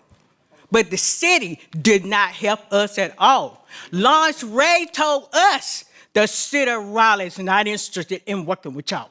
So I am surprised. I'm really surprised. I'm shocked. That's what it is. You know, it's just like placing Dracula over the blood bank, sucking up the blood. That's all it is. But you don't do neighborhood stabilization. In the planning department, when we look at infill development says if 4 or 5 houses is built in a block, it changed the characteristics of the neighborhood. So what happens when they build these monster houses, our houses, it's not in character. Now, how can they charge us taxes and our house is not in character? Something is wrong with that picture here. I led the charge for my neighborhood from R20 to R10. I worked with George Chapman on the NCOD because the city only created 2. That was South Park and the New Eden and Idlewild. They only created 2. The rest of the NCODs, the neighborhoods created. I also worked with my neighborhood on being a historical neighborhood. That didn't work because they said the neighborhood was not historical. Now, I'm going here. I wrote a letter to Pete Buttigieg. I'm asking him to come to Raleigh with the state transportation division. I don't understand the fair housing component. I am a fair housing expert. I have 45 years of fair housing experience. How you go down New Bern Avenue and you look at what used to be a Taste Freeze, 45 years old, and you said that's not historical? When you look at Hardin's up the street, and you said that's not historical. When you look at the Liberty Tax Place, you said that's not historical. How in the ham sandwich did they do that? It's called racial discrimination. That's what it's called. That's what it's called. I want to talk about the bus. Everybody talking about get on the bus. Let me tell you something. When the bus system first started in Raleigh, black people had to get on the back of the bus. And if the bus was crowded, they couldn't even ride that bus. The same thing with the BRT. I worked with Mitch Silver on the first corridor plan. And Mitch and I disagree all the way now. Setting the record straight, we disagree. I told Mitch, you can't make this no 1/4. You can't make it 1/4 because it's been already divided up in threes. So I'm gonna take it from. When you look at the corner, I think it's Swain Street, New Bern Avenue, you look at what they're building now. Ain't no black people moving in those houses, in those townhouses. Ain't no black people. And across the street, right at the corner, it's Gordon Smith property where Explorer School is. I met with the young lady. He sold their property. She told me, I tell you, I'm not doing no 30%. Thank you. Ms. Rainey, your time is up. Thank you. Next, we have, as I said, if you could please come up to the podium in line. Jeff Durkin first, Denzel Burnside, and Nathan Spencer. And please remember, there's 8 minutes total, so please reserve time for others. Thank you. Thank you, Jeff Durkin. So thank you for letting me speak today. Octavia, you are a tough act to follow. You know, there was something I heard about in the staff presentation that really resonated with me, and that was the concept of intense competition. I think you heard staff talk about we have a fixed housing supply, and so there's ever greater competition to occupy those houses because we're a growing city. Just on a purely personal note, you know, I think about kind of the next generation in my own family, and one of the things I worry most about is, you know, are my nieces and nephews going to have to undergo that intense driving to have the life that they want? And I think that's a concern that probably anyone in this room who has kids or nieces and nephews or grandkids, you know, worries about. I think that's a concern that brings us all together. I recognize this is not just about the future. It's not just about the next generation. It's also about the here and now. And what I see in the here and now is really concerning. Raleigh is becoming an enclave of the wealthy. It's becoming less diverse. And I think any of the metrics that have been suggested as potential ways to measure the outcomes of TOD or the rezoning or the comprehensive plan, those should be metrics that you should evaluate the status quo with. I mean, look at the status quo today. There's the displacement, there's the rising, rising average income, rising average home prices. The status quo doesn't look too good under that lens. I'll be brief because I want to leave time for the other speakers, but if I think about that status quo, in my view, it emanates from the city's past commitment to single-family zoning and to car culture. Single-family zoning forces developers to build out and not up. It lengthens our trip times because you got to pass a lot of single-family homes to get anywhere.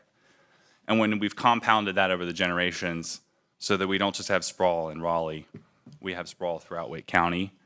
And the people who are moving to the Triangle are now moving to Johnson County and the other surrounding areas and leading to some of the deforestation that you saw in that presentation. Our commitment to car culture results in the proliferation of parking lots and penalizes pedestrians. So I would just ask that you think about who wins and who loses in the long term. If that's the status quo and if we sustain that, I would say the winners are the people who can swallow the whole house in 2 cars and the costs and the commute, and I think everyone else loses. So because of that, I think there's a lot to like in the comprehensive plan amendment that's before you, and I'd really urge you to pass it so that we can fix the status quo. Thank you. Good evening. My name is Denzel Burnside. I'm the newly installed Executive Director of Wake Up Wake County. I want to thank you all for providing all of us in this room a very comprehensive plan and the direction forward. I think what we've heard this evening is something that everybody in this room needs to consider. One, I am a part of a large community that has transplanted into the city, moving here for better opportunity, and also being mindful that we can take on certain tactics coming from political arena of being colonial in our approach. And when I say that, meaning that we invade into spaces, not considering historical landmarks, not considering the agency of the communities that are there, and not considering that at the core, when we're talking about sustainable cities, we're thinking about people.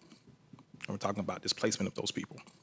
I come from an area, Miami, Florida, watching this same issue take place in the intersection of transportation, in the intersection of affordable housing, being meshed at the back door of Black and Latino communities.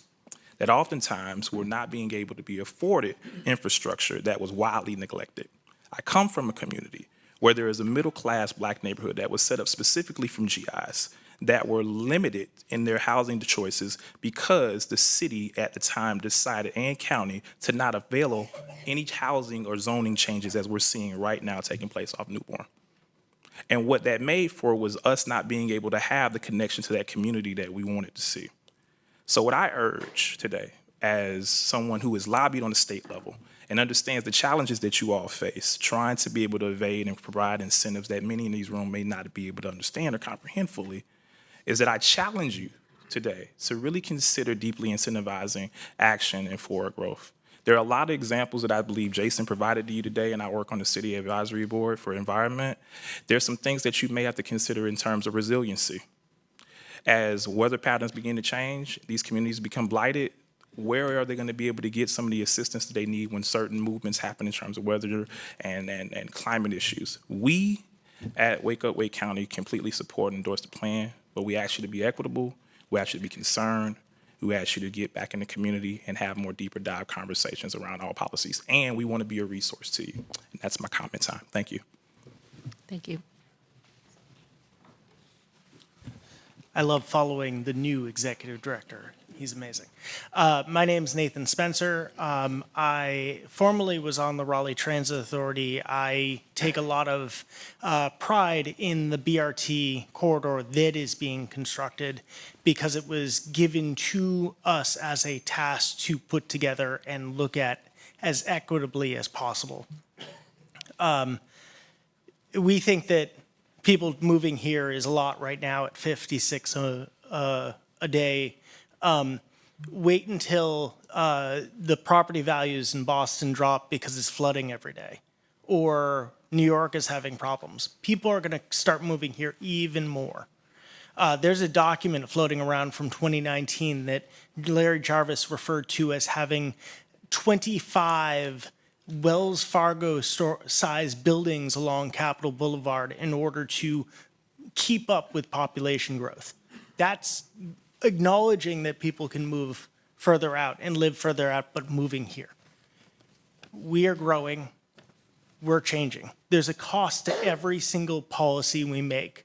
Sadly, you guys are hearing right now the cost of many decades of pushing this can down the line and saying, no, we're not gonna do as much. We're not gonna worry, we're gonna put 25 million into an affordable housing bond because that's good enough.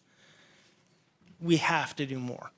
And I think the TOD is the start to that. I think the measurements, the ability to continue making changes, the ability to take all the different pieces that the staff has amazingly put together into this very, very comprehensive amendment is amazing. And I think that it needs to be adopted in order to prepare for what's coming in our population growth and making sure that the people who are there are not being pushed to places like Clayton and further because they are right now. And the status quo is not working. Thank you. Thank you. Okay. That was all the speakers we had for this, this one item. Does anybody have any comments or? Okay, so we will hold this open and go on to the next part of the public hearing. Okay? This would be for rezoning Z 9222, Newbern Avenues, Newbern Station Area Planning Districts B and C. We had approximately 35, 36 people sign up in support and in opposition. So what I asked is that everybody receive 2 minutes to speak. And Bryce, if you will set the timer for 2 minutes for each speaker. Here's what I'm going to do. I'm going to ask the first 10 people who signed up to speak in opposition to please come forward and line up so we can follow each other quickly. That would be Lisa Huguette, Kim Underwood, Chris Crew, Matthew Brown, Frank Helema, Octavia Rainey, Matt Lyle, Amber Nimox, Bob Gary, and Everett Winslow. And if we could just wait until everybody is lined up so there's less disruption. Thank you.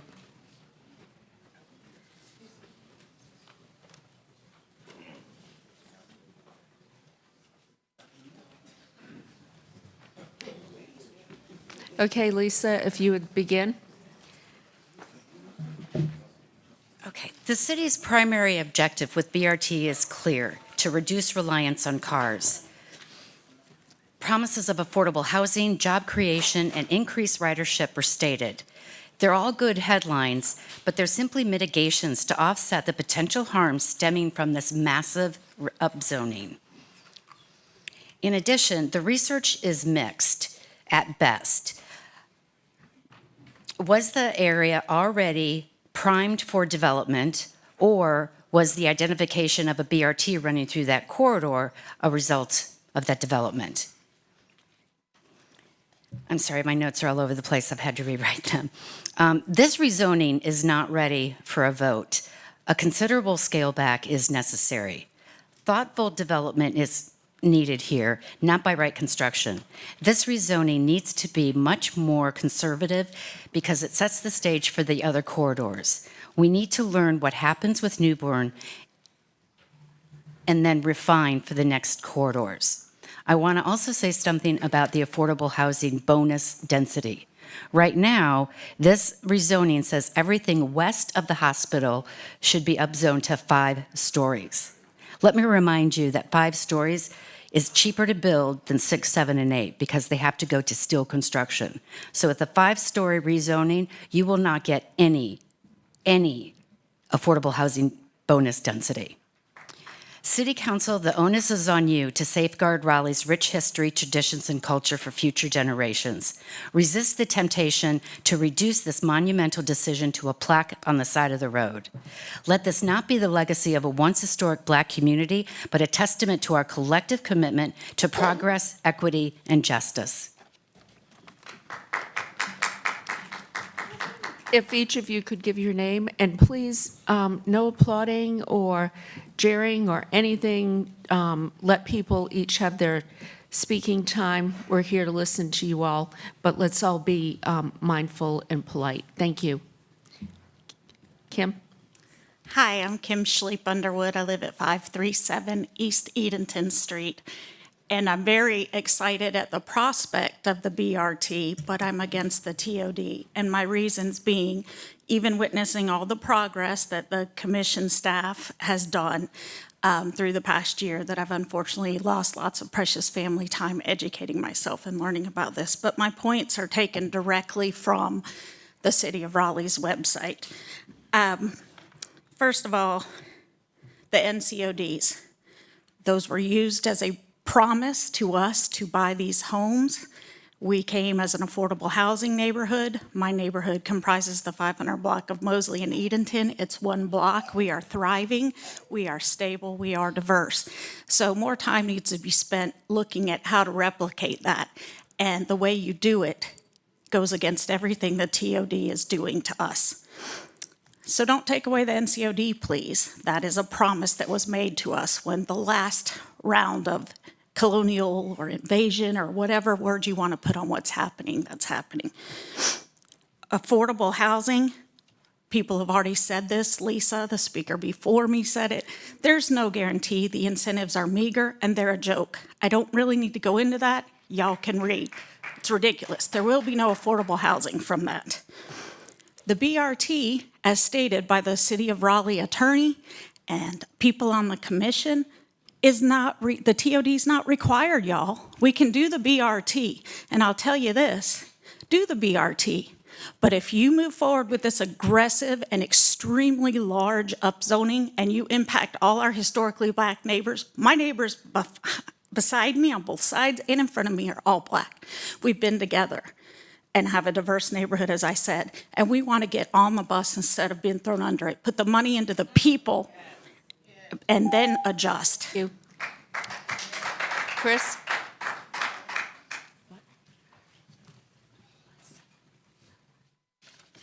Chris Crew, 306 Elm Street. 1,227 responses is not thousands of responses. That's barely over 1,000. Hope is not a strategy. Goals don't guarantee outcomes. The affordable housing density bonus is voodoo economics. Take the Planning Commission's advice, deny Z9222. The proposal is irregular as it comes out of the Planning Department and does not reflect property owner interest, desire, or input. The particular action is not necessary to demonstrate Raleigh's commitment to density and development along transportation corridors. There are plenty of other attractive alternatives in the works that don't come with the baggage. Z5423, Z3623, Z4623 are all good ones. Work on those. Don't be remembered for supporting gentrification of historic black neighborhoods, the dissolution of generational wealth, and urban renewal. The RHDC has identified significant shortcomings in the Section 106 National Historic Preservation Act review of this proposal, in that no stakeholder input was received to make an accurate and adequate determination of adverse impacts. This failure could have impacts on other federal grant dollars. Listen to the RHDC's advice. This proposal disenfranchises those that it claims to help most by threatening naturally occurring affordable housing with no realistic projection for replacement affordable housing. It threatens higher property taxes on top of the recent revaluation. It doesn't respect local history and culture. It doesn't build trust. It doesn't demonstrate good faith. It promotes gentrification instead of equity. My interest in this began with my love of oak wood and Raleigh's threatened historic oak wood. But if I've studied this over the last year, my interest has grown to encompass my neighbors. History will not treat you kindly if you vote in favor of Z9222. Save yourselves, save Raleigh's culture. Thank you. Matthew Brown? Thank you for your service. Thank you for letting me speak. The proponents of this rezoning say it will avoid displacement. That's impossible. This would upzone 744 properties. They are not vacant properties. There are houses or apartments on these properties, and there are people living in those houses. If they want to build a 4 or 5 or 7 story building on that property, they've got to tear down the house and the people are displaced. They can say, oh, well, the people can move to a new project down the street. That's still displacement. That's treating people like pieces on a chessboard. But these are human beings. These are your citizens. If this was really about density, why don't we upzone the hundreds of subdivisions that have nothing but big houses on big lots? Why do we pick on these old neighborhoods that are mostly small houses on small lots mixed with duplexes and apartments? They're already denser than average. If this is about the bus, the people who live in these neighborhoods now actually ride the bus. If you push them out and build upscale condos, those new residents won't ride the bus. If this is about affordable housing, why doesn't it require any? And the section of my neighborhood that is being upzoned is the section with the most affordable housing, like apartments that rent for $600 or $700. The people pushing this are funded by the development and construction industry, because this will be the biggest giveaway to that industry in the history of Raleigh. You all are our leaders. You have made a commitment to all the citizens, to serve all the citizens of Raleigh, not any individual industry. These neighborhoods should not be sacrificed for one industry. Thank you.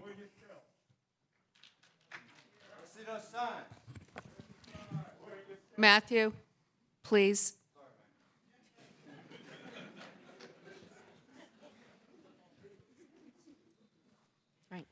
Frank Helema. Z9222 proposes that we embark on incentivized gentrification of neighborhoods which historically have been home to Raleigh's most economically vulnerable citizens. Earlier this afternoon, I forwarded again to councilors and our mayor a report on a study published in JAMA Surgery this past September. This study documented that the incidence of gunshot injuries in neighborhoods actively undergoing gentrification is 88% higher than in low-income neighborhoods not undergoing gentrification. The study did not distinguish whether the excess gunshot injuries were due to citizen or police-fired weapons or both.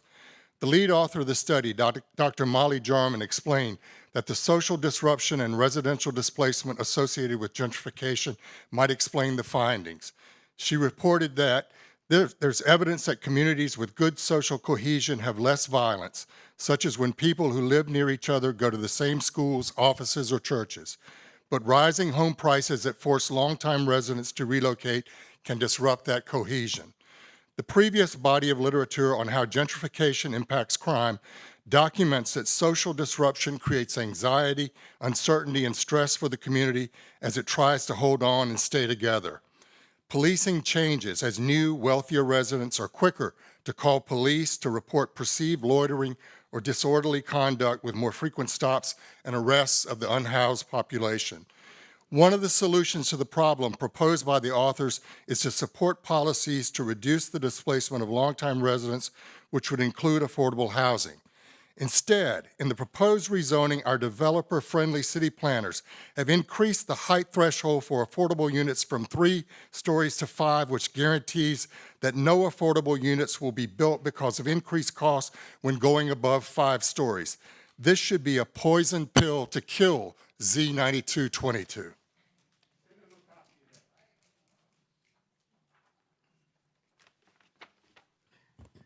Octavia Rainey. I would like to say to all of the City Council, North Carolina does not protect income. Be clear on that. It does not. So all of this, you're talking about bonus and all of this, it doesn't protect income. Y'all need to enforce the Fair Housing Act. That's what you need to do and get it over with. You haven't enforced that act in 50 years. What are you waiting for? What are you waiting for? Second, I served on the Student Reassignment Committee. When you do gentrification, you move all the black people out. There's no black kids to bus to the schools, so they have to go searching for the black kids, like looking in a hotel where the homeless is at. I want y'all to understand, y'all are a problem. Because with gentrification, you move the black people out who were living in the neighborhoods. So when the school come, I used to serve on the committee. I served for 5 years, but that was when the past. But I served, and I used to tie up my shoes, because every time I went to a meeting, it was a battle about my beloved black folk. I was always fighting for their right to go to the school to the closest. But now, they don't even go there. Income is not protected. And I would like to talk to the first gentleman. My neighborhood had daycares. It had 5 daycares. When they came in, pushed the black people out, they pushed out the daycares. They drew a circle from Newbern Avenue to Pool Road and took out the Raleigh Country Club. Why did they do that? Because they plan to move all those black people out. I worked in the city. I did relocation. So y'all can't tell me about relocation now. I did relocation. Relocation is all about the money and paying them. Thank you, Octavia. Matt? Good evening. Thank you so much for your time tonight. My name is Matt Lale, and I live at 122 North Swain Street in the Hungry Neck area of Raleigh, an area that would be dramatically impacted by this rezoning. My wife and our 3 kids have lived in the same house for 18 years. It's been a wonderful place to raise a family. It's provided a tremendous lens for my children to see the world beyond what they may normally have seen at school. The community is thriving and diverse, and here's the thing, it was like that long before I got there. If the plan with this rezoning is to create density and diversity, then this area already has it. In fact, most of these neighborhoods are already more dense than the rest of Raleigh's neighborhoods. My fear is that the gamble of trying to force feed some semblance of just a little bit more density will instead result in the loss of people's homes and livelihoods, along with the loss of that diversity, community, energy, and history, a history and community that wonderful people have built for decades. For these and many more reasons, I ask that you exclude East Raleigh's historic neighborhoods from the TOD and its associated rezonings. Thank you. Thank you. Amber? Hi, my name is Amber Nimmix. I live around the corner from Matt at 504 Mosley Lane. I live across the fence from Miss Doris, who was a guard at the women's prison for probably about 50 years. And her family was one of the first residents of Hungry Neck. She has lived in that house for all of her life, which is about 90 years. And I have watched her raise her grandson, Landon, across my back fence. And I know that if this zoning occurs, that the generational wealth and the community that she has built and that she has made her life's legacy, and that I have benefited from being across the fence from her for my last 20 years and for my son's whole life will be gone. And it won't be just her. It'll be all up and down Newbern Avenue stories, just like Doris's. And so I think that this is a very ambitious plan, and I know that you have the best intentions, but you're not really considering the fact that there's already an incredible community in place that you need to not mow down with these giant stick-built houses that are going to come in if you put this in place. But you need to think about the community that you could preserve and revitalize instead. So please, don't do this. Thank you.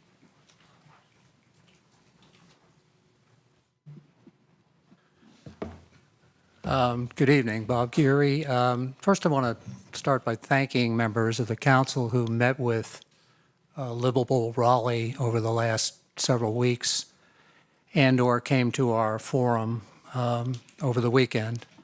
I know you're studying this proposal carefully, and I trust that you will not move too hastily to enact any part of it. Z9222 is confusing, it's contradictory, and ultimately it's incoherent. This rezoning case is actually 2 huge rezoning cases in one, plus the comp plan amendments. I'm going to focus on the rezonings. I don't have any issue with the comp plan policies, but they are aspirational. They are unfunded. And by the time any of them are realized, the damage from hasty upzonings will be underway with a big head start. As for the 2 rezoning cases, Z92 as written, and it contains both, it seems like it's purposely designed to confuse us and make us think that by supporting it, we're promoting affordable housing as part of future density in the Newbern Avenue corridor. This is not true.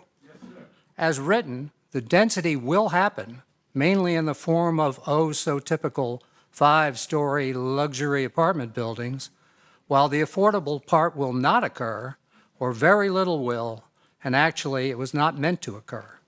Please break this thing down, split the two cases, consider them one at a time. Part one, the TOD part, not terrible, some good things, but it covers too many properties. Part two, it's a wrecking ball with displacement of lower income residents, the intended result. Affordable housing, the second part of this is meant to block it. Thank you.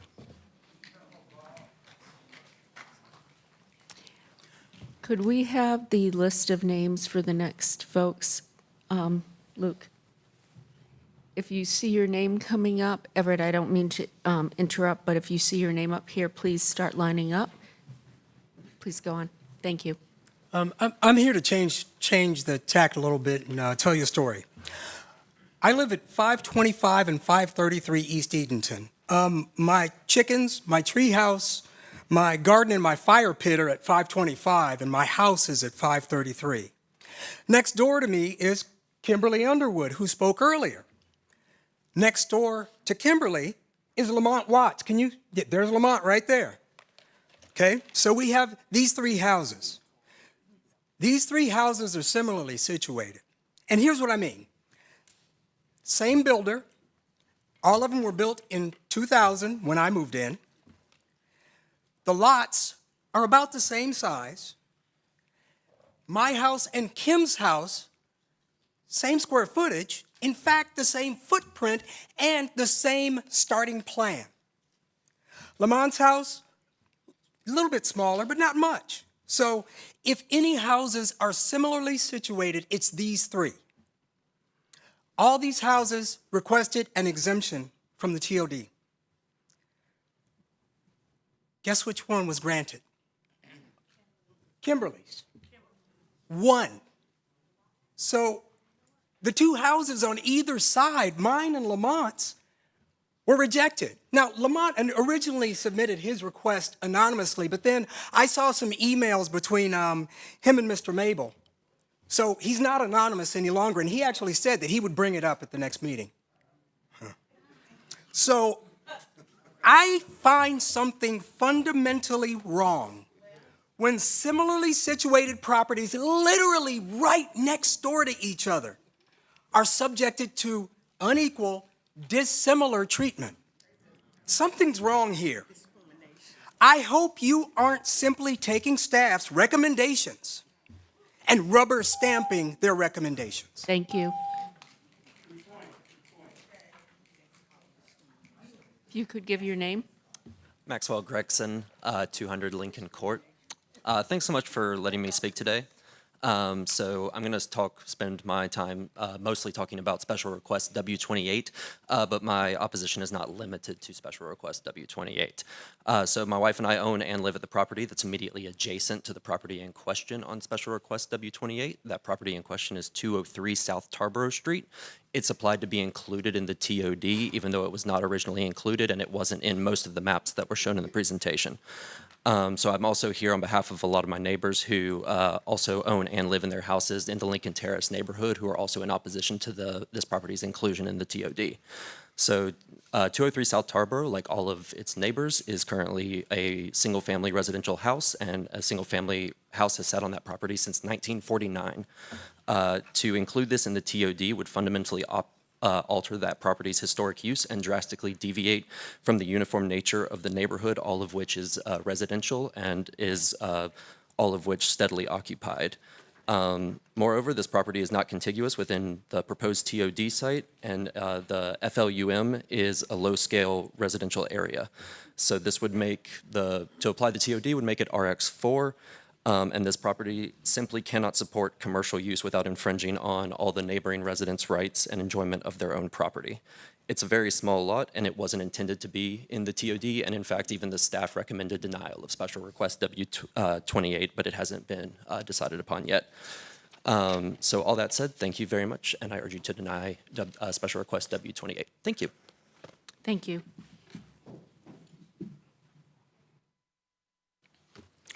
Leon Cook. A request to rezoning of property is historically in the purview of the property owner.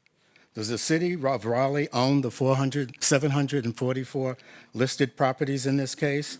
If not, have all of the legitimate owners agreed to being upzoned on a wholesale basis?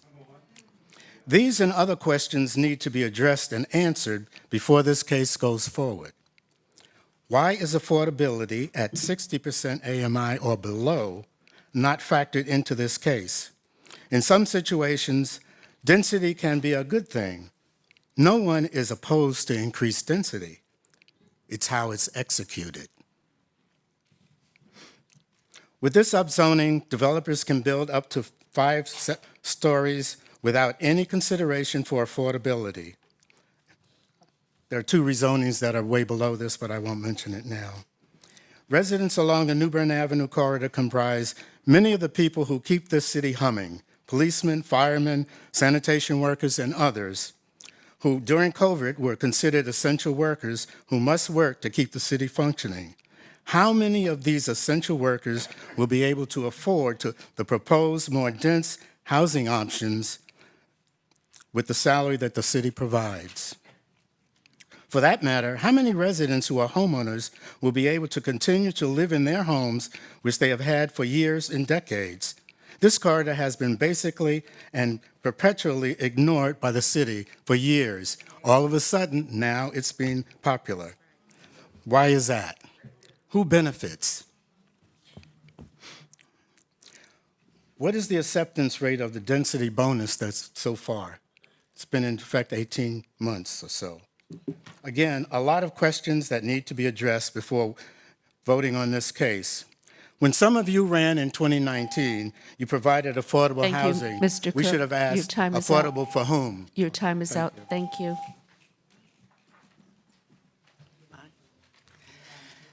Helen Tart.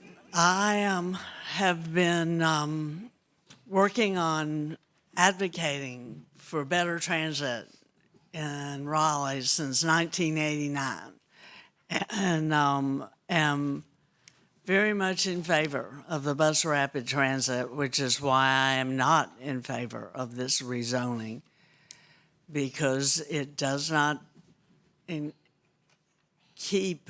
doesn't protect the current riders. It doesn't protect where they live and where they work. And if you give away 5 stories all along this route, then you don't get any affordable housing, and the people that are living in $3,000 a month apartments aren't going to take the bus, no matter how sexy you try to make it. Thank you.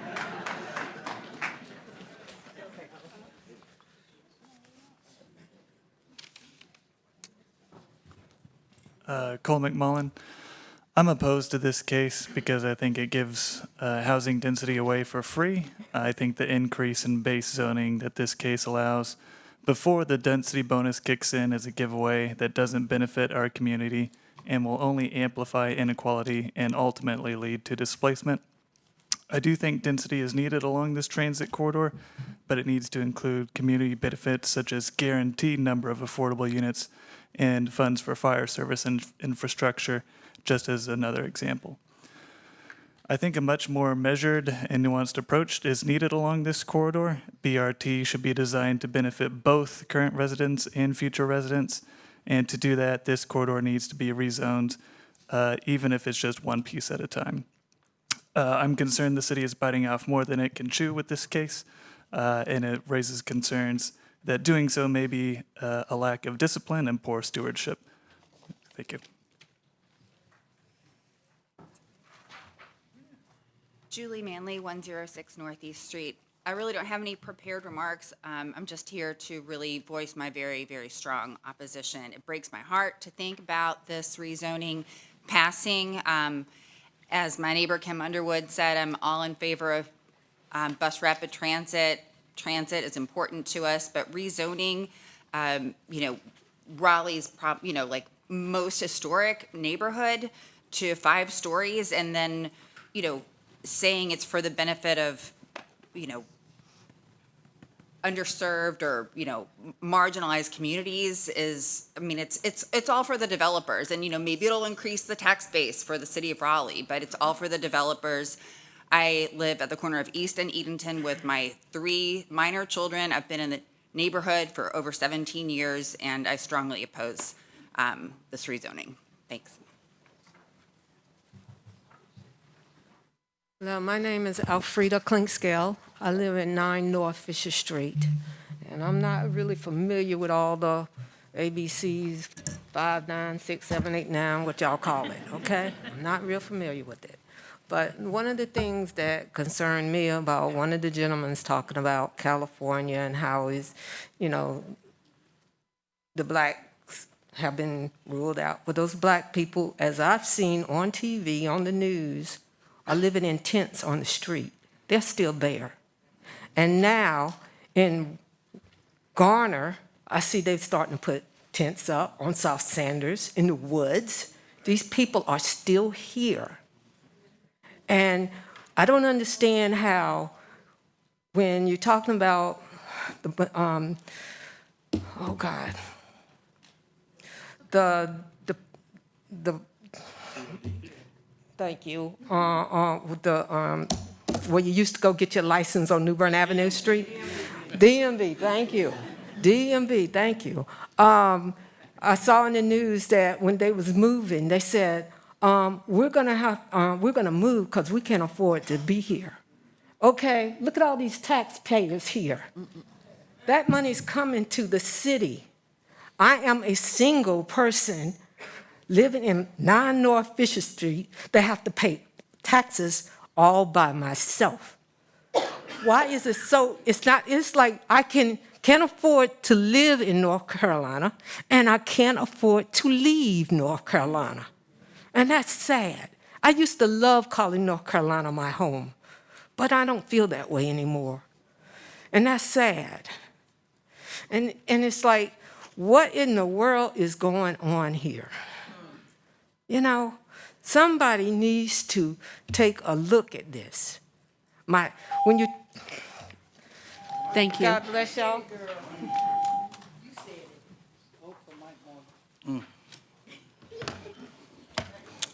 Eugene Myrick. So, genocide, when you intentionally destroy ethnic, racial, or religious group, that's genocide. And I want to go back to y'all's retreat this weekend, because this mayor said something very profound. She said ever since she got elected, she had one project, and that was to turn Person and Blunt Street into two-way traffic. What's that Person and Blunt Street? Shaw University. The only way to turn Person and Blunt Street into two-way traffic is either to reduce or to get rid of Shaw University. It's just got rezoned. No. What else is at Person and Blunt Street? The Prince Hall District. Now you're trying to eliminate the Prince Hall District. So you want to turn that into two-way traffic too. Then she went on Wilmington Street. She said, we just got the 80 million from the government, but then she said, we're going to get the Cargill property. That could be a game changer. That wasn't a Freudian slip, because they're trying to put a baseball stadium on the Cargill property. So when you didn't get the soccer stadium, let's go for the baseball stadium on the Cargill property. But what else is on Wilmington Street? Shaw University and historic buildings that could possibly be wiped out. But again, let's go to the BRT on New Bern now. Black people, this is genocide. You want to wipe out New Bern, Shaw University, the Prince Hall District, Heritage Park. She even got rid of the black mayor pro tem. You got demoted too. Everything black in this city is getting wiped out. It's not a coincidence. She's not running for re-election. Think about it. The 2 previous mayors already endorsed somebody else. So she burning it down on the way out. She gonna leave with the monopoly bag and leave y'all with the bag of angry voters. So keep that in mind come election time. Diana Powell had to leave. Is Miss Blaylock here? Okay. All right. If we could put up the next round of names, please. Josh Bradley, Shane Collins, Jennifer Comer, Ethan Johnson, Mason Norris. Haley, if you see your name up here, please get it in line. And we'll start with Josh Bradley, please.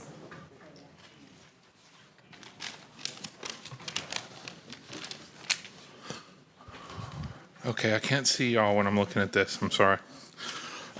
Joshua Bradley, 1324 Spring Lawn Court. Mayor and councilors, the TOD for the upzoning of New Bern Avenue has been opposed by the planning board and has strong opposition in the affected community. The upzoning will cause displacement and accelerate the already breakneck speed of gentrification. I don't oppose the BRT, but it's doomed to failure. If the people who ride the bus are pushed out of the area it serves. Let's face it, rich people don't ride buses unless they're trying to make a point, and it's very infrequently. It would be best to make sure the ridership after implementation justifies the existence of the BRT. Any action that displaces the ridership is a recipe for failure. This rezoning seems to be a new wave of urban renewal that decimated large swaths of the black and brown community in this city in times past. Don't be responsible for Jim Crow Part 2. Do you really want to be remembered in the same light as the racist, segregationist, and white supremacist counselors in the past? If you don't, please don't pass this. Density bonuses will not help hold back displacements unless they're not bonuses, they're requirements and are set at 30% of AMI or below. Any presentation of the contrary is just whitewashing, making people feel good about eliminating people that. Remember that gentrification leads to displacement, which leads to homelessness, which leads to increased crime rates because the majority of crimes that are committed are crimes of desperation. The biggest crime lord in Raleigh is John Kane, and the Shaw rezoning has shown that some of you are also crime lords, and I'm talking about you, Marianne, and you, Jane, and you, Jonathan, and you, Stormy, and you, Corey. Don't be remembered as the villains in the future history of Raleigh and vote this down. Thank you. If you could come up and give your name, please. Thank you. Hello, my name is Harold Millette. I guess I was 29, but I got pushed up. Thanks a lot. I am one generation of Millettes that's been living here over 50 years. I raised my children here, my grandchildren are here. When we start looking at what needs to change, we need to understand what has been successful in the past. Sometimes there are needs for change, but that change should be implemented with the people who it's going to impact the most in mind. I ain't got a problem with a new neighbor, you know, but I've been here, okay? I'm owed something for being here. I helped make this place the place they want to come to. And the people who live here have done that.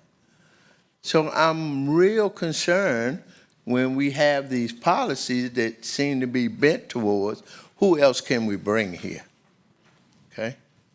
The question ought to be, what can we do for who's here? What can we do for who's here? I am amazed repeatedly that you have a planning commission and all these people who study stuff and say don't do it, and then it comes to the city council and you say, okay, let's do it. That's not fitting rational thinking, you know. That's saying, okay, I don't care what y'all study. Here's what we're gonna do. I ask you, if nothing else, give this some more time. Allow them to keep working. If they aren't satisfied with it, why shouldn't they be given a chance to work on it some more? Maybe you'll get another Thank you, input. sir. All right, still up, I don't see everybody who's listed here having come up. Shane Collins, Jennifer Comer, Ethan Johnson, Mason Morris, Haley Kinsler, Hua Huang, Steve Popson, Anthony Pope, Brianna Avant. If you could please make your way up so can move this along. Thank you. Yeah, my name's Ethan Johnson, number 25. I'm here to oppose the rezoning of 325 East Edenton, which is request 26 from WR10 to mixed use downtown. I live at 111 North Bloodworth, which borders that property, in addition to 4 other single-family homes on Bloodworth. And I'm here on behalf of those other my neighbors. We oppose this rezoning for several reasons. 325 East Edenton does not border the TOD at all. It actually borders 5 single-family homes. It's unclear how this rezoning advances the goal of the TOD. 325 East Edenton is within the Oakwood Historic District. Upzoning this property will incentivize the demolition of this home. And to echo what Matthew Brown said, there's renters living there. It's split into 2 rental units right now. Those people are going to be displaced.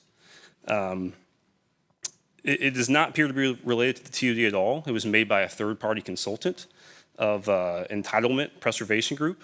I assume this is just to increase the value of the property for the owner's personal gain. So I ask that you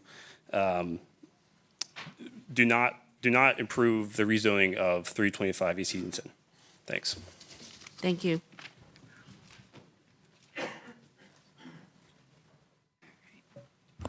Haley Kinsler. One thing I learned from being on the station area planning community leaders for the Western BRT is that it's the rezoning that sets the groundwork for the land use recommendations that are made. From being someone who often relies on transit myself, I rode a Go Triangle bus, a Go Raleigh bus, and the Amtrak just today out of necessity. From being an underpaid worker, a renter of NOAA, I draw on my lived experience when I consider land use recommendations and design for that project. I can tell you where the dangerous intersections I encounter when I bike are. I can tell you where we're lacking curb cuts in my neighborhood. I can tell you what the bus service is like on my routes. Because I know these things from my lived experience, I know that it is essential that Black community members like Octavia, who have organized in these neighborhoods for decades, I know that it's essential that they make these land use recommendations before a rezoning passes. Their lived experience is essential to understanding what equity truly means. I second the Planning Commission's concern that the CP amendment, given that it has not even passed yet, there is not sufficient time for the neighborhood stabilization policy to take effect. Furthermore, the Planning Commission report includes a note that there is likely NOAA in the corridor, and yet I've not seen an adequate assessment of what the impacts will be for those residents. If we're talking about metrics, is that not one of the primary concerns when we speak of displacement too?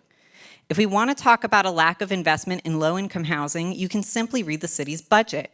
I fully agree that a housing bond is not enough. The same money that we currently use to over-police the Black community along New Bern Corridor could be used to invest in public housing projects. If the city wants low-income housing along this corridor, they could help fund that now, rather than putting the burden on residents who are already at risk of displacement.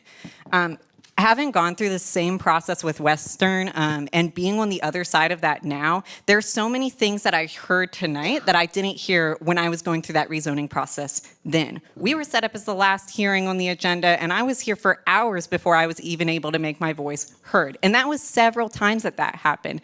If you didn't treat me right then, I don't believe that you're treating these community members right now. Thank you. Next. My name is Anthony Pope. I'm a lifelong resident of Raleigh. I came up in Raleigh. I didn't prepare a speech. I don't need all of that. But I grew up in a time when white people wouldn't even come in Southeast Raleigh. They didn't want any parts of it. And so with the gentrification, all of a sudden now, this has become the high commodity area. I live on 205 South Swain Street, right across from where the only YWCA was in Raleigh. There are 3-level condominiums that are right across the street from me that are selling for $1.3 million. And then there are houses that are coming up that you can stand out and touch your neighbor, and they're going to be rental properties. So I've seen what this city has gone through from the time that I was a kid up until now. I came along at a time in 1972 when we all went to segregated schools and integration started in 1972. They didn't want any parts of that. I was bused from Southeast Raleigh to Sanderson High School on the other side of the Beltline. And so what I've seen is all this mess that's going on. But the bottom line, it really comes down to money, because that's what it's all about. It's about these developers and all these people that's buying up the black property, padding their pockets. They're going to walk away from it because they don't live here. They're coming here to do what they need to do, get paid, and we are left with whatever we got. How can you have $1.3 million condominiums sitting next to some lease properties and no telling how much they're going to rent for? I've seen the change, people. Y'all have an obligation to the citizens of Raleigh, every one of you. And so you'll have to live with yourself with whatever decision you come up with. But you're responsible for it. Corey, you represent our district. And you need to stand up for us, Corey. I don't know where you stand with Murray and Baldwin. I really don't care. But what I care about is my community. Y'all do what you need to do. I'm against it.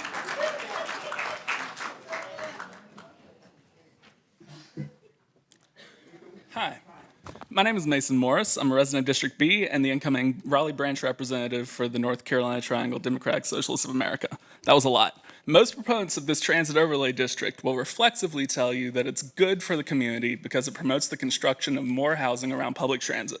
I think I speak for a lot of people when I say that's an admirable overall goal. But there are countless ways to achieve it without enabling wholesale gentrification and displacement within the heart of Raleigh's historic black community. That is what the New Bern Avenue TOD will ultimately do, or it may be more appropriate to say accelerate. Displacement has been a significant and accelerating problem in the New Bern Avenue corridor for years, clearly indicating that special care should be taken to avoid exacerbating the problem.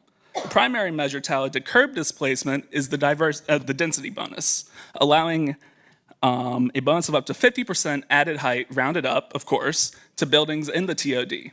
In exchange, the builder guarantees that 20% of the additional units in that 50% of the floors will be meeting the city's standard of affordable. Others have pointed out that this density bonus is unlikely to see wide use under present market conditions, but to illustrate how inadequate it is, I'm going to paraphrase one of the good people from Meals for the Masses. If a 15-story building with 10 units per floor were built, with 5 of those stories being enabled by the density bonus, only 10 stories across the whole building, only 10 units, across the whole building would have to be affordable. This is clearly not good enough for working class renters. We can build more housing in the New Bern corridor and across Raleigh without displacing marginalized working class residents, and we can promote equitable development around transit far better without this TOD.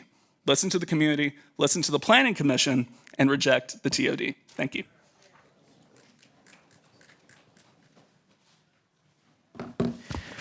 Well, I live in District D, but then I am standing in solidarity with the community in New Bern, along New Bern corridor. Tonight, you're going to hear from your largest proponent of this rezoning that, everything is fine because it's built-in displacement prevention measure. That's what they say on their website. So what exactly is this measure? Is it the Raleigh Home Revitalization Program? Because that already exists without the TOD. Is it the density bonus? Well, you already hear many people expressing concern with how the density bonus is going to be used.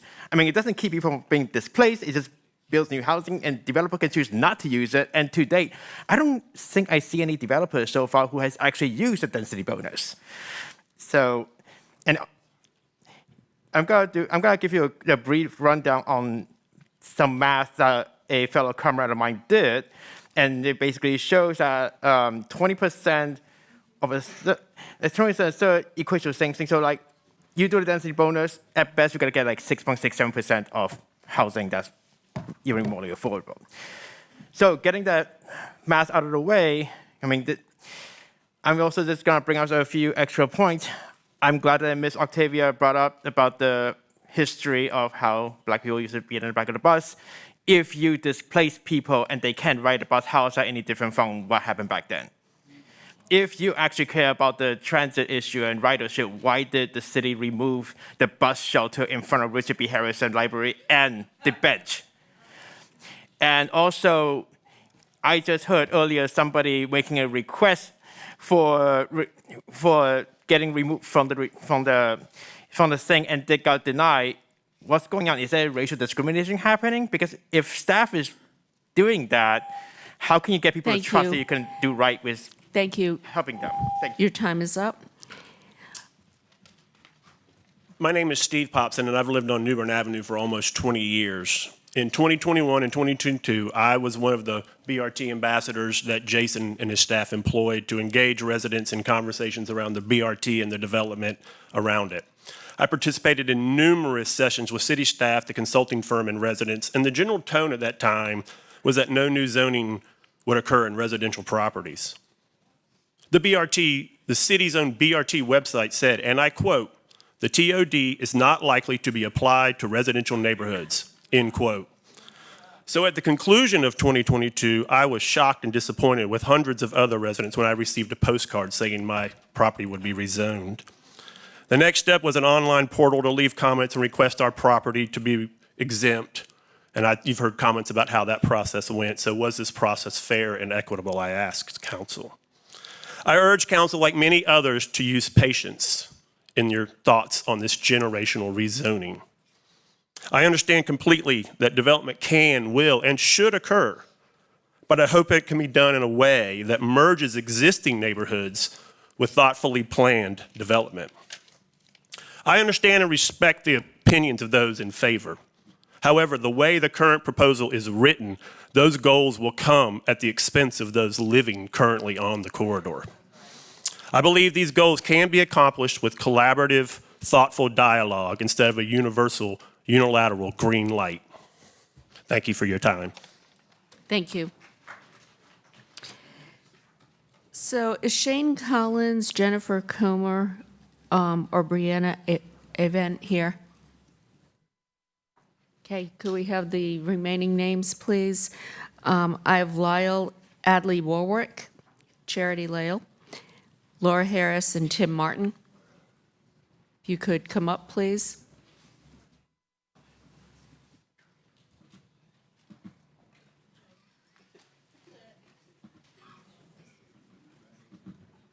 Lyle Adley Warwick, 128 Ellington Oaks Court. Thank you all for allowing us to express ourselves.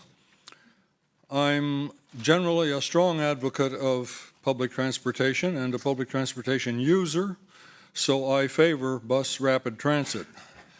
But I'm afraid that Z9222 is going to be tantamount to throwing a lot of people under those buses. We've heard that attention has been given to avoidance of displacement. I'm skeptical. I think this massive upzoning is going to drive development that is going to displace a lot of people, and a lot of those people are going to be legacy residents who need that public transportation and would use it if they could afford to remain in the neighborhood. Those are my concerns. For that reason, I oppose 9222. Thank you. Thank you.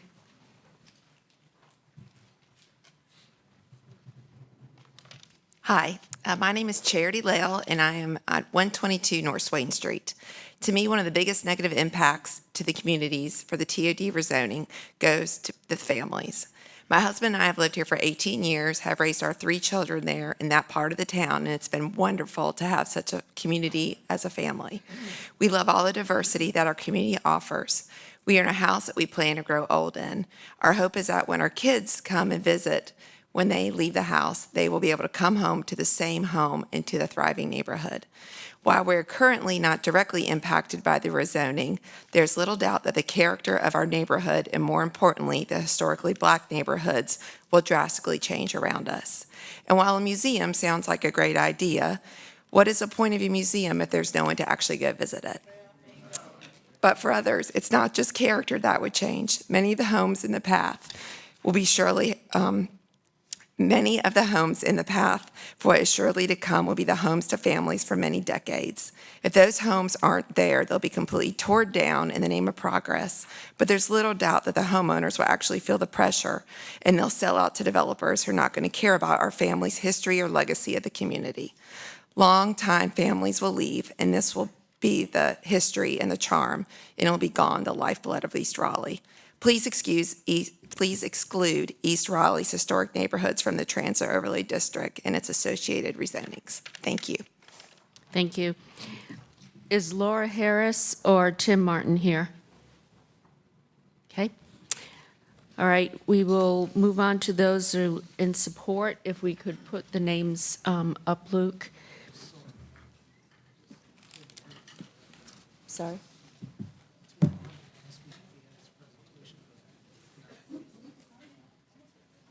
Oh, he's not here. So let's move to those in support.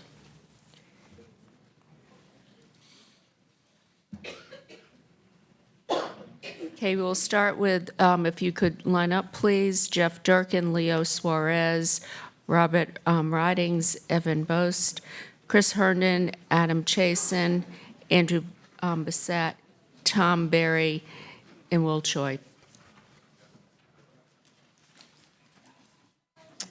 Hello again. I'll focus in my remarks on why I think density is so crucial for affordability. To put it another way, why I think the supply effect has to swamp the amenity effect in the long run. We are a growing city in a growing state. North Carolina is awesome, and Raleigh has not hit its light under a bushel.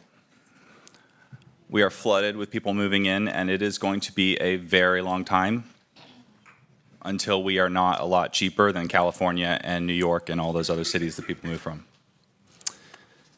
And so in that environment, by constraining our housing supply, we've created a game of musical chairs. We've got a limited number of spots, and we keep ushering more people to come in and play the game. That's why there's such intense competition for housing. That's why prices are high. And frankly, that's the root cause of so many of the problems that people on both sides of the issue here today are complaining about. The gentrification, the tear downs, the lack of affordability. We have to solve this partly by adding more supply, and that's what this rezoning case is about. We have to add more spots. Even if it's adding more market rate, that's going to relieve some of the pressure on market rate housing.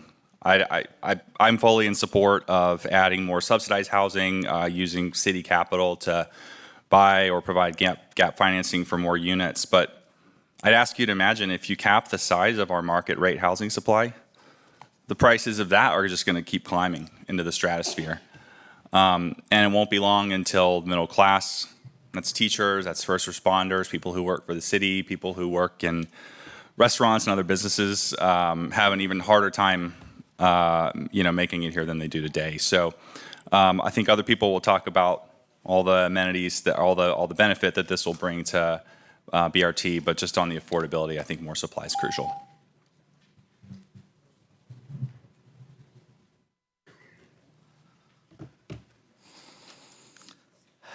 Hey, my name is Leo Suarez. I support the comprehensive plan amendment and the rezoning case for a variety of reasons, but just want to highlight a few here. I want to see along the entire corridor complementary land use around our BRT investments. So what that means to me is abundance of things, more housing, more jobs, retail services, just more stuff close to the route, and for the future BRT routes as well. I want to see them close by because BRT is more people-focused mobility solution. So that means walking, biking, whereas driving is very car-centric, and the space that supports that, parking lots, driveways, not necessarily bad, but I just see it as space that could be used in more productive ways. People are talking about housing. Housing could be put on parking lots. Second, I want to see the TOD rolled out as it makes it more likely that affordable housing will be built. So compared to today, I only see the city developing housing or partnering with some developers, and I don't think that's sustainable. So why not attempt, let's try to activate private developers through the incentives that we have presented today to deliver more affordable units. That could result in, we could be talking about thousands of potential units rather than hundreds. So I just think that making it easier to build what we want makes it more likely that it'll happen. So since it's incentive, I agree with the discussion about metrics. let's track this over time. Let's get those tweaked, and so that staff has the power to iterate and tweak it going forward. So today, I know that displacement is taking place, and that through the addition of abundance of stuff, I do think it could have a future where we slow it down. And I think people need help. There's a lot of equity programs that I think we're not talking about, and we should throw more resources behind all of those things. Thank you. Thank you.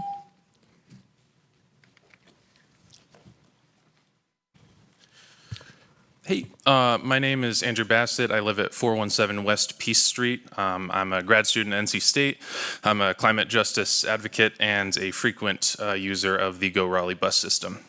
So sadly, in decades past, when public transit was largely neglected, we as a city fell into the same sort of trap that many others did across the country, and that is buying into endless highway expansion and car-dependent urban sprawl, which we now understand to be an unmitigated fiscal and environmental disaster.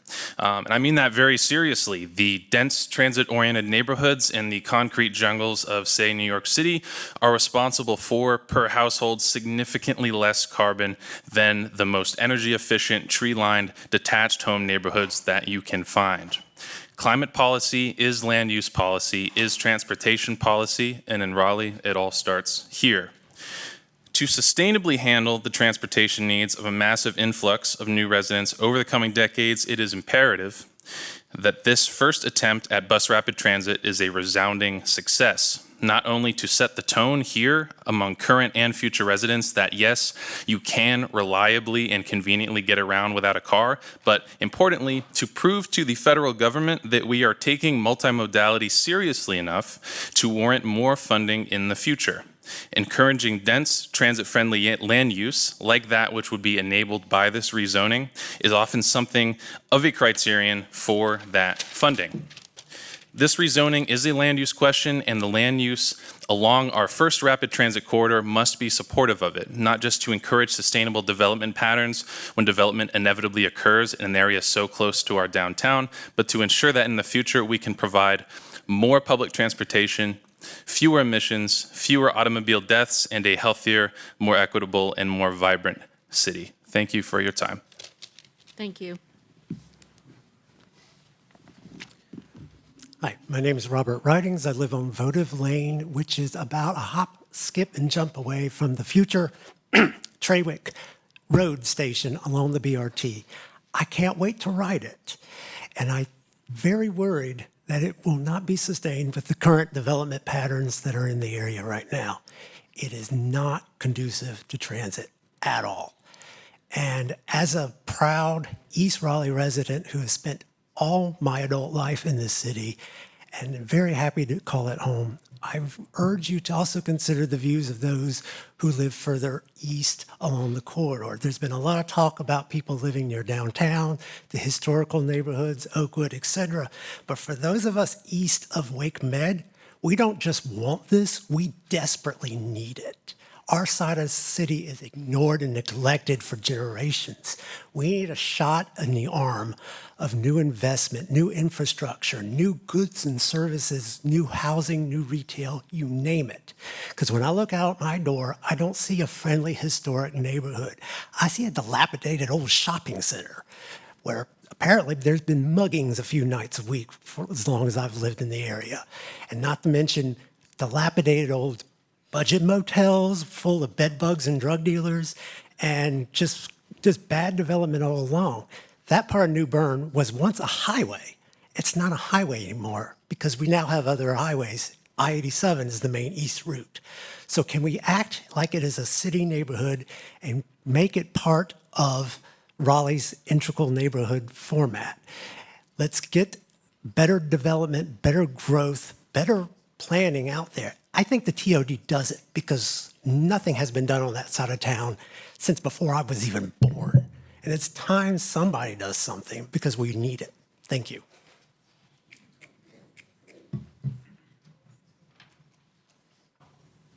Good evening. My name is Chris Herndon, and I'm with Wake Up Wake County, a nonprofit that advocates for policies that allow all Wake County residents to enjoy a sustainable and equitable community. As you know, in 2016, voters approved the Wake County Transit Tax to improve mobility in our region. And Raleigh's 2030 Comprehensive Plan calls for 60% of new development to be closer into the city. Your action today is critical to allowing more diverse housing choices for Raleigh's teachers, healthcare workers, and public safety officers. Some say this type of policy change is unprecedented. However, the city often engages in large-scale rezoning to improve livability and sustainability. Examples include the Airport Overlay District, the Urban Watershed Protection Overlay District, and the Metro Park Overlay District. Without TOD, redevelopment along the corridor will continue to prioritize cars over people and result in suburban-style development like gas stations and drive-thrus, inconsistent with residents' vision for our future. I applaud the city for providing historically marginalized neighborhoods access to this amenity first, rather than putting them last, as we have in the past. The TOD represents an opportunity to undo historic exclusionary policies while releasing pressure from our housing system and directing redevelopment to planned areas. Today, I'm requesting two things. First, approve the comprehensive plan amendment, and second, approve the rezoning based on the thorough presentation you heard from staff tonight. We do not have the luxury of time. Our legacy residents are depending on you to make decisions that will allow them to remain in our city. Thank you for your leadership.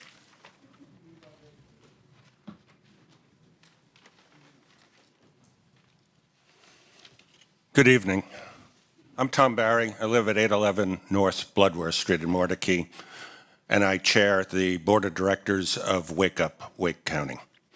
I want to thank Council for your leadership in guiding our enviable growth in smart and equitable ways. Wake Up, Wake County supports the Comprehensive Plan Amendment and the New Bern TOD overlay and zoning changes. It's a smart plan that aligns with Raleigh's equitable transit-oriented development guidebook, including affordable housing funding and incentives. Its 3- or 5-story limits along most of the corridor will make the BRT viable and attract right-sized housing choices. It envisions a beautiful Main Street and transit-rich walkable communities that distinguish great American cities.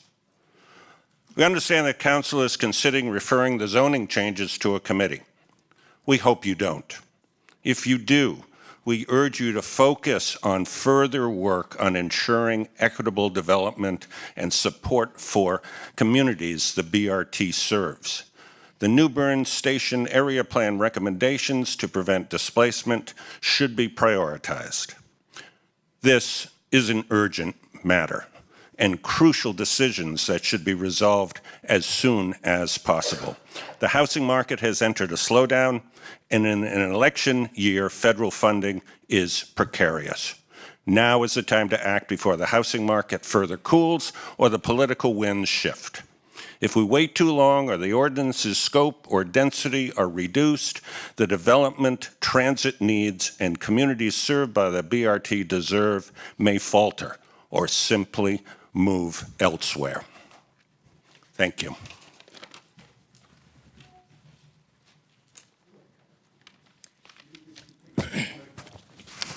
Hi, my name is Will. My 3-year-old son over there, he outgrew his sweater this week. Look how tight it is on him. The sweater, his grandma made it, and she thought it would fit him for years. He loves his mac and cheese, though, so he's going to have to give up that sweater. Grandma's sick and tired of making new sweaters for him to grow out of every time. She says, no more sweaters. He's just going to have to be cold now. Just kidding. She didn't say that. Of course not. Because she loves him, she's already started making him a new, bigger sweater that fits him better. And he's going to grow out of that one too. And she'll make him another one. And then another one after that. My point is that cities, just like us, we change and grow. Cities are a process, not a product. Colonial Williamsburg is a product. Disneyland is a product. But real cities like Raleigh are a never-ending process, and our cities reflect who we are at any given point in history. This rezoning paves a way for the density that is necessary for the viability of our new mass transit system. Yet, there are concerns born out of fear that this plan might be imperfect, that we may one day find ourselves changing our position on this. And I say, of course we will, because cities change. We change, and the sweater that fits us today we will outgrow. And I sure hope that in 50 years, our children are looking at what we've done here, and someone is saying, hey, there's a better way. We can improve on what our parents did. And today, this is a promising course of action, carefully derived from the values we hold today, from the needs we have today, from the research and outreach we have done today. So if we don't give measures like this a chance, and instead point to our past as evidence of futility, I believe we deprive our city of resources befitting the new city we've become. Inaction would be neglect. Thank you. Nice, Will, that was poetic. Members of council, thanks for having us. I had something prepared, but after everything that's been said tonight, I'm not going to repeat or try to address a lot of those comments. My name is Evan Bost. I live at 2113 Shenandoah near the southern BRT corridor. So I'm interested in the outcome of this corridor as it relates to future corridors and how this city grows into an actual transit-supported city in the future for my kids, which our first is due in 3 weeks. I just want to say I'm a newly licensed general contractor. I'm an aspiring builder. I want to build affordable housing. I want to build neighborhoods that foster community. The neighborhoods that people mention that are thriving, that are tree-lined, that are diverse, I want to build those neighborhoods. The problem is we can't. There are too many regulations in our way. But I'll just add that because of the missing middle zoning reforms that we have seen, thanks to your work, my wife and I will be able to build a 2-bedroom, 1-bath affordable house in our backyard that otherwise we would not be able to do.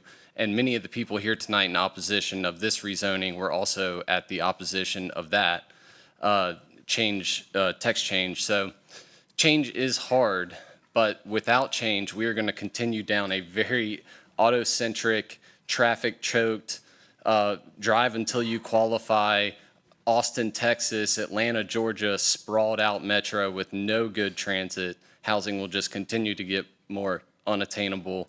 I want to help be a part of the solution. I am not a greedy developer. I do not want to get rich off of your community, but I do want to be able to build the future of my neighborhood and grow into something that's the next evolution of what Raleigh should be. Thank you. Thank you. Is Adam Chasen here? Okay, we will continue on to the next group of names. If you could put those up, please. Jen Truman, Hattie Gwande, Susan Perry, Eric Braun, Lejean Poole, Michael Stevenson, Will Alphen, Karen Ringe, and Kristen Hess.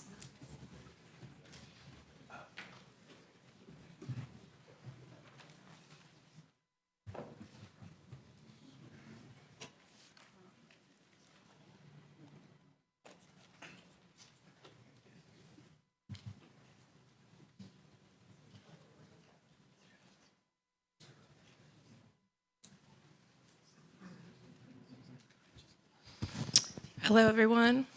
I brought a little Jane Jacobs with me to remind me that we're doing this to stitch neighborhoods back together.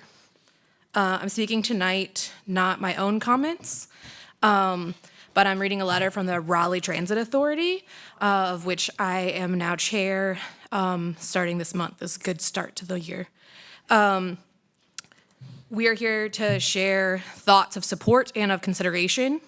The authority has long been a part of the conversation on bus rapid transit implementation and equitable development around transit policies.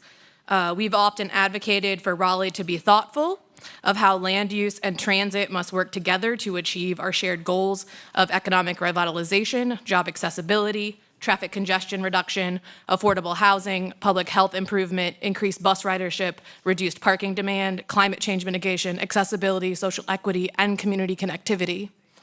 As stewards of the Go Raleigh bus system, responsible for providing frequent and reliable transit options to every Raleigh resident, we wish to outline key components crucial for the successful operation of the new BRT on New Bern Avenue. Based on our collective experience and conversations, we make the following recommendations. To support the creation of the transit overlay district, which calls for different requirements for buildings and uses, allows additional housing density, and supports walkability and human scale design for new development along the corridor. To mitigate redevelopment impact by implementing sufficient policies and funding to counteract the forces of redevelopment that favor new residents, and fund assistance for existing homeowners and existing businesses to not only remain, but to improve their investment and generate wealth for themselves and their community. To engage deeply and continue to engage deeply with the community as the BRT project moves into construction, meeting community members where they are to provide education and understanding of the impact of this project, both short and long term. To focus density and mixed use around the stations. Jen, your time is up. Thank you for your thoughtful consideration. Could you just send that letter from You have a copy of the letter. Okay, thank you.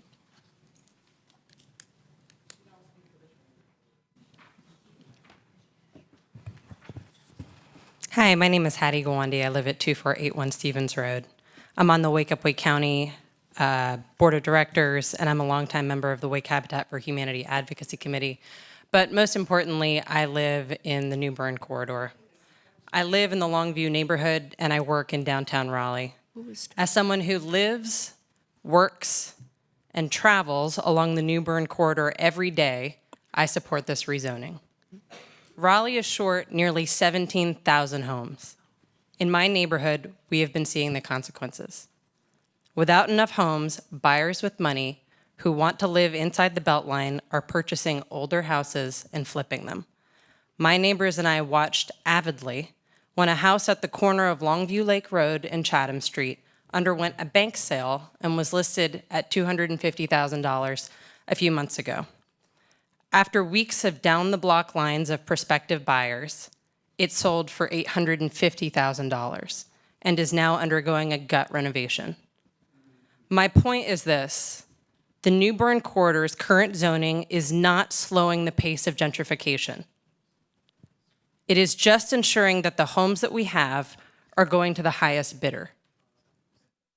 The Transit Overlay District directly addresses the root of the issue: lack of homes. It is a set of tools that we desperately need. It gives us more opportunities to build housing. It gives us more choices about the types of housing I can have in my community. We are at a crossroads. Raleigh needs to build as much housing as possible, and it needs to protect communities who already see their neighborhoods rapidly changing. If we disapprove, scale back, or endlessly delay these needed zoning changes, we are staring down a future in which we accomplish neither. The Transit Overlay District represents an opportunity to achieve both. Thank you. Thank you.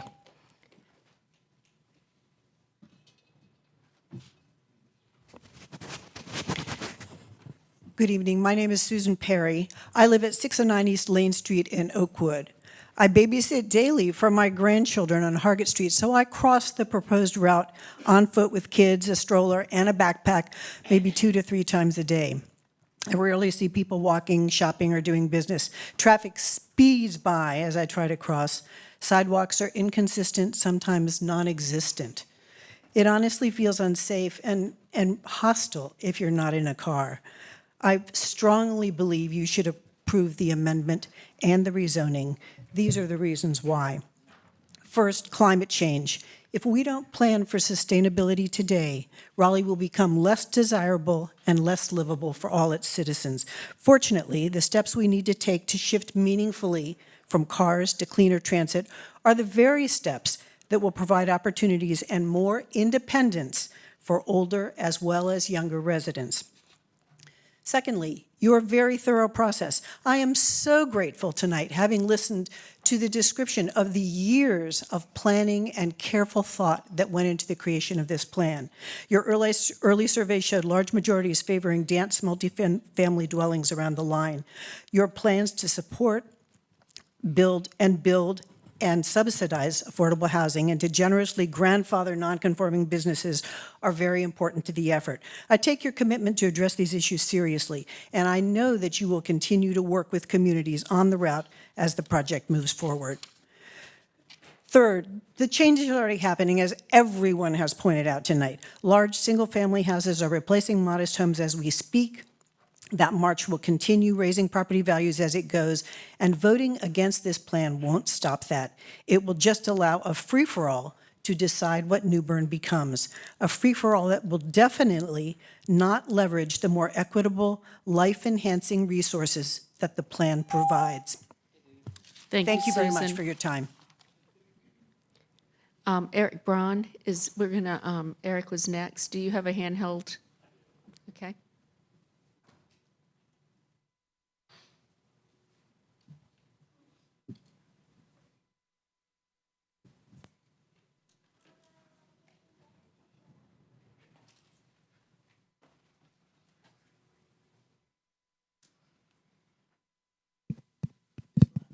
Okay, sorry.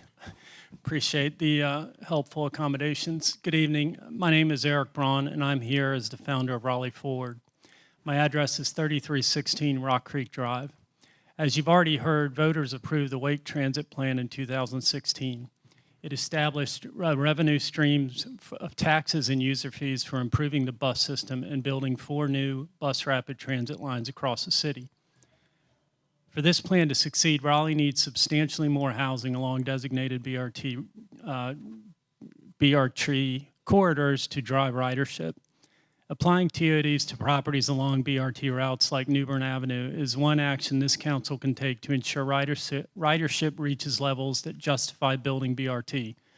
Some in our community suggest that applying TODs will cause displacement to accelerate. While this is a complex issue, there's research suggesting otherwise. Similar to what you've heard about Houston, Minneapolis upzoned land along transit corridors for 3 to 6 story buildings and 10 to 30 story buildings on land immediately adjacent to BRT and light rail stations. As these and other complementary reforms have taken root, housing supply is increasing significantly, displacement is slowing, and housing costs are stabilizing. To see similar results in Raleigh, Raleigh needs a similar strategy. Approving this rezoning and addressing displacement are not mutually exclusive. Raleigh should increase funding to buy more land like the DMV site for new housing and preserving existing housing like Duplex Village, the Sir Walter Raleigh Apartments, and hotels for transitional housing. It can also help stabilize neighborhoods by increasing funding for the Housing Rehabilitation and Homebuyer Assistance Program, as well as the Community Support Fund. Finally, the city should avoid going nearly 10 years between affordable housing bonds like it did between 2011 and 2020. The city must act now, not in 1 year or 3 years, because displacement will continue and BRT will fail. Thank you, Eric.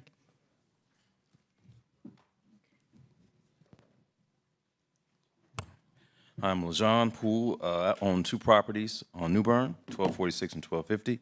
They're adjacent lots. When I purchased the first lot, it was an open lot, still an open lot. The second one was a home that a Caucasian couple sold to me because they were moving to the beach, and they just happened to be adjacent. I am in support of rezoning. My lots are on, again, New Bern Avenue. It's incredibly busy. It's really tailor-made for density. I can't speak to what everybody else is speaking to. My homes are not in a neighborhood. I'm not displacing anyone. They are really, my lots are tailor-made for what you guys want to do. So I don't mean to be selfish, but that's a fact. I was just going to say that I don't intend to build a $1 million home. What I intend to do is to build a mixed-use development that will provide density, hopefully some retail. I've already had an architect draw plans up for multiple options. And I would also like to say that as we've heard throughout this process, there are owners on this corridor that would like the flexibility to add density. And this rezoning effort by the city of Raleigh, along with the TOD, does accomplish that. A thought. I hear a lot about affordable.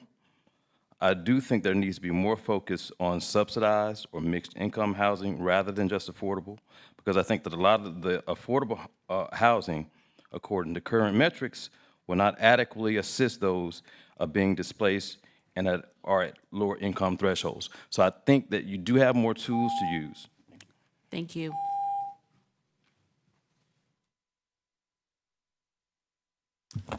Good evening. Michael Stevenson, 210 East Forest Drive. I just want to speak from a perspective of serving on the Transit Authority for 6 years, during which time I served on and chaired the Finance and Policy Committee. During that time, in response to rider surveys, we worked hard with city staff to make a number of improvements, such as implementing higher frequency service, adding routes, transforming the bus fleet from diesel to CNG and electric, and adding shelters and benches for rider safety and comfort. We did this with the very limited resources we had, and I can assure you those resources are very limited. The finances of the transit system are stretched very thinly. Part of the reason is that the Go Raleigh system must serve a very large geographical area, most of which is low density development. The result is most of the bus stops in the system have only a handful of boardings per day, some as few as one. Clearly, this is not an efficient use of resources and poses financial challenges for the system.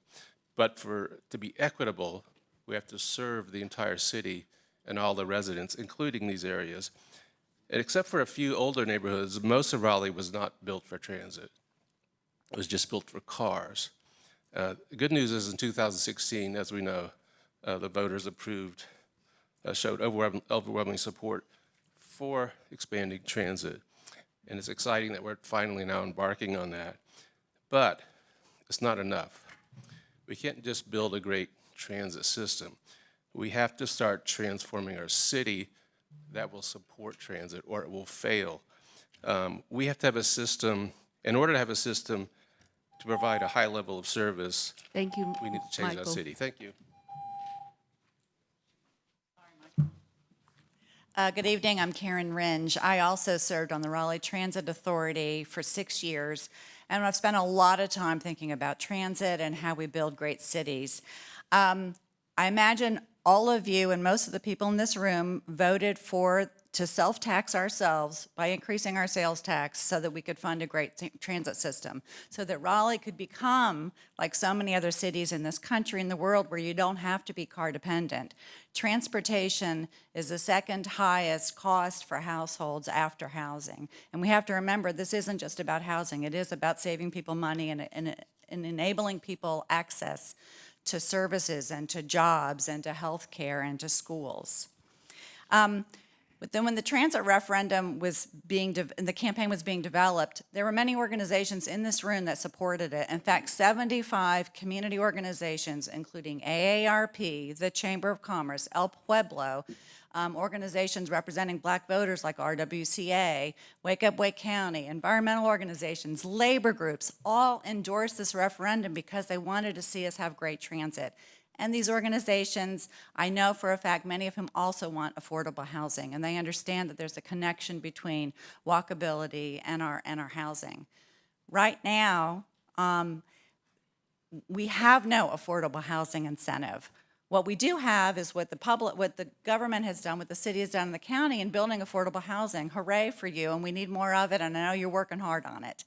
But right now, on New Bern Avenue and the rest of the corridors, we have no other incentive. So are we gonna have the status quo where $1 million homes continue to be built, single family homes and single family zoning, or are we gonna make a change? And it's gonna take some courage, but I'm asking you to be visionary and really think about where we need to go. And also, as you may have already heard, we weren't considered to be dense enough for commuter rail. We're going to need that for federal funding for BRT. Thank you. Good evening, Madam Mayor, members of City Council. I'm Kristen Hess. I'm a CEO of HH Architecture, and I'm the treasurer of the Greater Raleigh Chamber of Commerce. I'm here tonight representing our executive committee. Could my executive committee and chamber friends please stand? Which supports transit-oriented development across our city, including New Bern Avenue. Raleigh must ensure that zoning along this corridor maximizes the benefits of bus rapid transit, and they must ensure land use rules are in place to guide future growth beyond what is already planned. That means zoning to expand housing supply, create accessible amenities, and serve as a catalyst for economic development.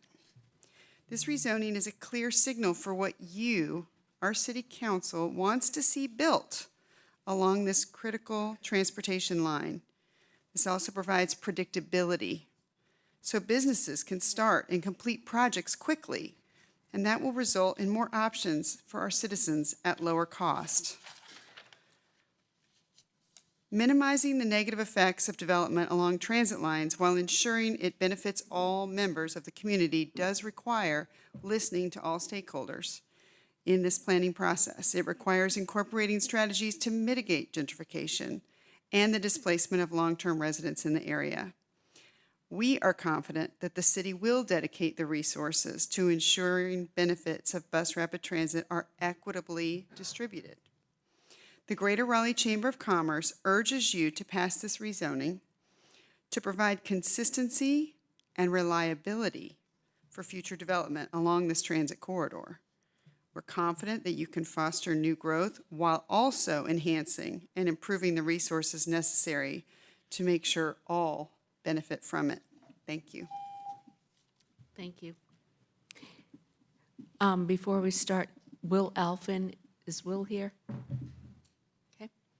All right. And if we could have others come up, if you see your name up here. Wes Tripp, Michael Wilson, Rebecca Maddox, Matthew Griffin, John Dangs, Samuel Henderson, Eric Malata. Thank you. Thank you. Once again, hello. My name is Denzel Burnside. I represent Wake Up Wake County. I am the newly appointed executive director.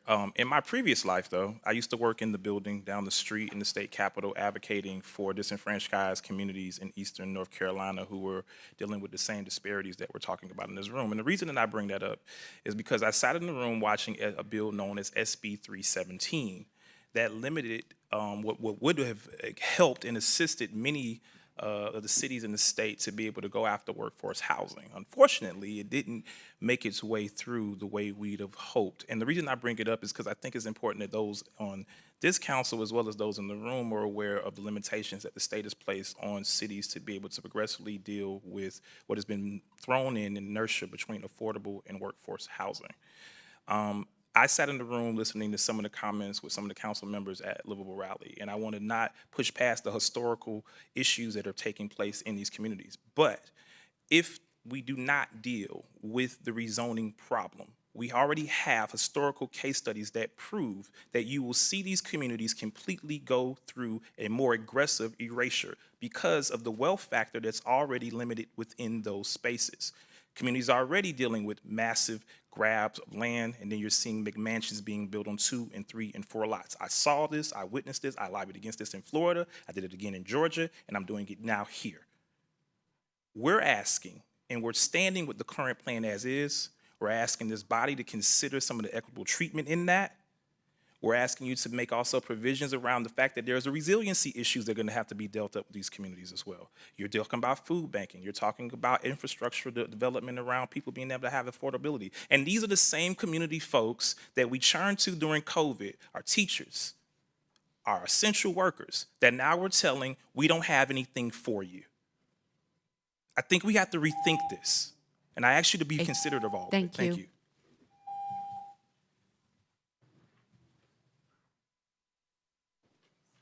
Good evening, Council. My name is Wes Tripp. I'm a resident of District E.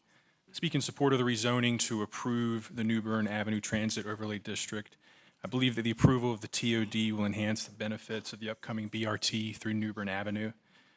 First, strategic land use planning around the BRT can improve the health and safety of residents by encouraging both residential and commercial development along the corridor, creating a denser, more walkable community. Second, the TOD rezoning will encourage more business activity, including small business activity along the TOD. Third, the TOD rezoning, along with BRT, will improve the environment and climate by increasing both residences and employment opportunities along the transit corridor, and as a result, reduce the number of car trips along that corridor.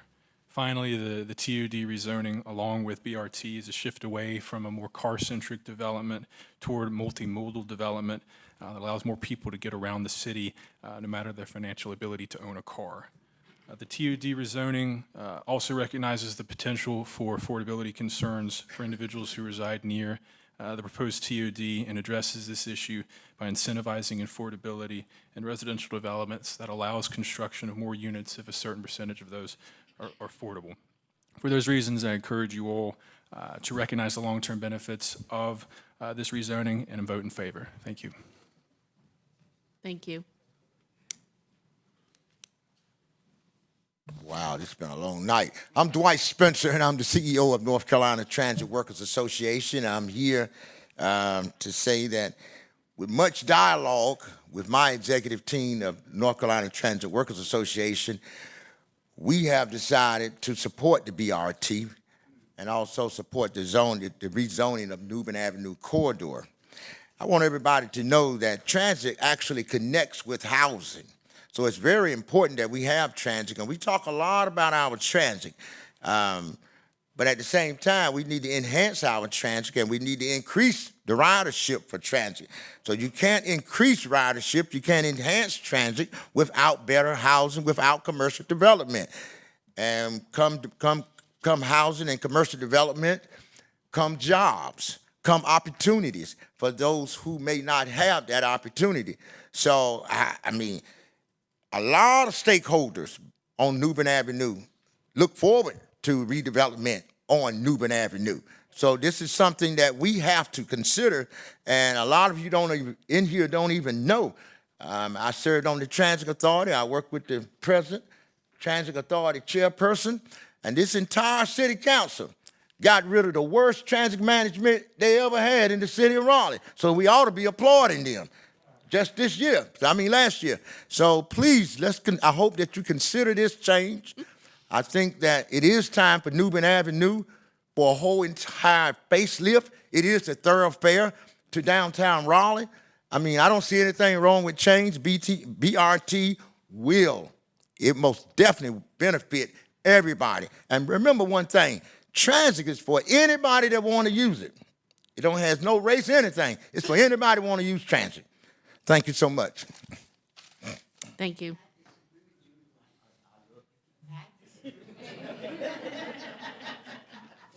Hi, my name is Rebecca Maddox. I live on 131 East Davie Street. City Council, I want to begin by thanking, and city staff, each of you for all the hard work you have put into this and your roles in serving our city, and I am sure you are just as tired as I am in this moment. But I'm here today to express my support of the Newbern BRT TOD rezoning. It's a lot of acronyms. As a frequent bus rider, I am so excited that we're getting buses that will be faster and more convenient. But the U.S. has a history of spending a lot of money on a fancy capital project, but then doing little to ensure its continued success. This leads to light rails that go to nowhere or bus stations with very few useful buses. Our first BRT cannot be like this. We must take steps now to ensure not only its economic viability, but its effectiveness to the citizens of Raleigh. It would be both a waste of taxpayer and federal money if we were to spend millions of dollars on the BRT, but then not also take steps to ensure that this rapid transit has the density and commercial destinations to support it. Additionally, allowing for more housing, which the rezoning will do, ensures that more people can live in homes that are affordable to them. Just this week, Bloomberg published that the nationwide median rent has fallen for the 8th straight month in a row, thanks in part to the huge new construction boom of apartments. Building new housing lowers housing costs for all. We can't let Raleigh, especially transit-accessible Raleigh, get more expensive, And as it is illegal in North Carolina to require the inclusion of affordable housing in private development, discouraging density around Raleigh's first rapid transit line will only make housing less affordable for all. Thank you for your time. Thank you.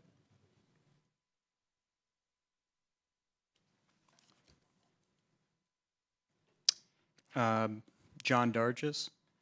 I think tonight I've learned a lot from hearing a lot of people speak, and it's made me more so realize just how little I know about this issue. I really don't envy this decisions and challenges you guys have to make. So,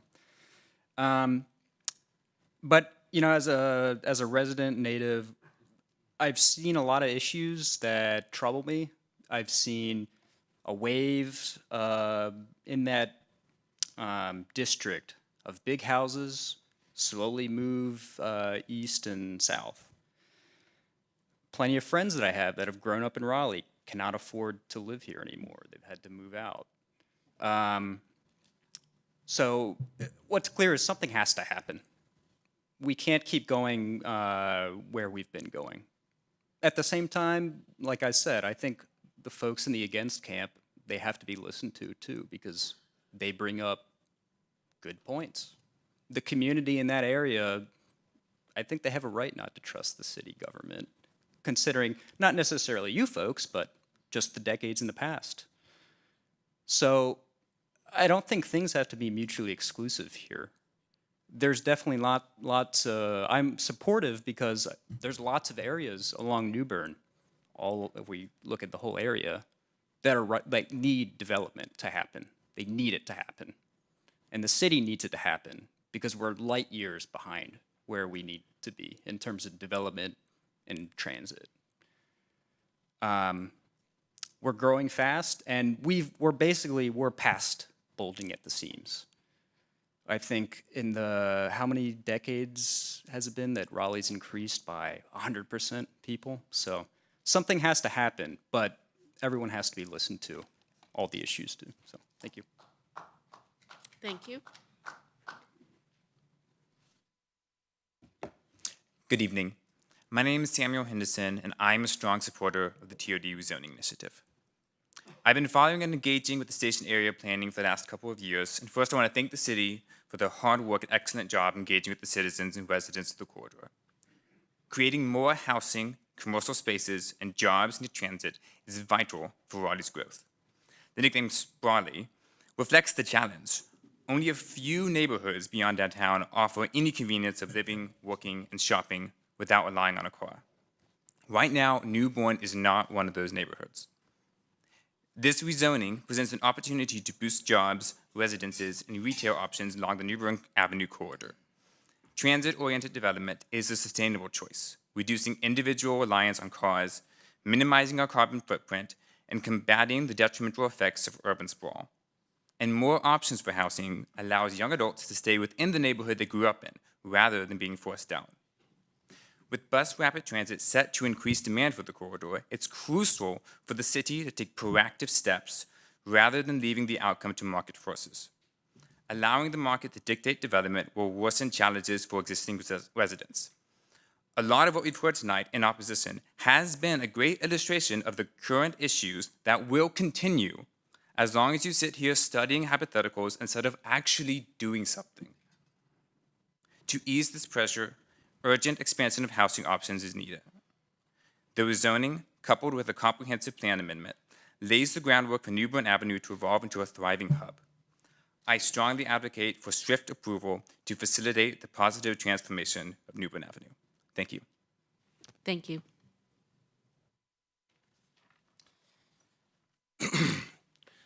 Hello, my name is Eric Malata. I run Dowling Development. It's a national multifamily development firm. We build the entire spectrum of housing from luxury high-rise developments in downtown Philadelphia to permanent supportive housing 1 block from Skid Row in downtown LA. Dowling is the owner of 600 New Bern, an 8-acre parcel in the corner of New Bern and Swain Avenue in East Raleigh. There is this BRT station planned on the site. The site's currently vacant, and the existing zoning supports a viable business plan to do low-density retail big box development. That was not our vision. We own other assets in the Triangle, but we were particularly attracted to the New Bern Quarter because of the BRT and the opportunity to create a vibrant mixed-use transit-oriented development with mixed-income housing in neighborhoods serving retail, bringing significant improvements to the streetscape and walkability of the area. We've been tracking the discussions regarding building topologies and affordable housing, and more specifically, the likelihood of the density bonus being utilized above 4 stories. Typical building topologies for mid-rise mixed-use development are either 5 stories of wood frame residential over 1 level concrete podium, or 5 stories wood frame residential over 2 levels of concrete podium. The concrete podium houses typically the retail or parking in those 2 levels, which need to be type 1 construction, which is concrete and not wood frame.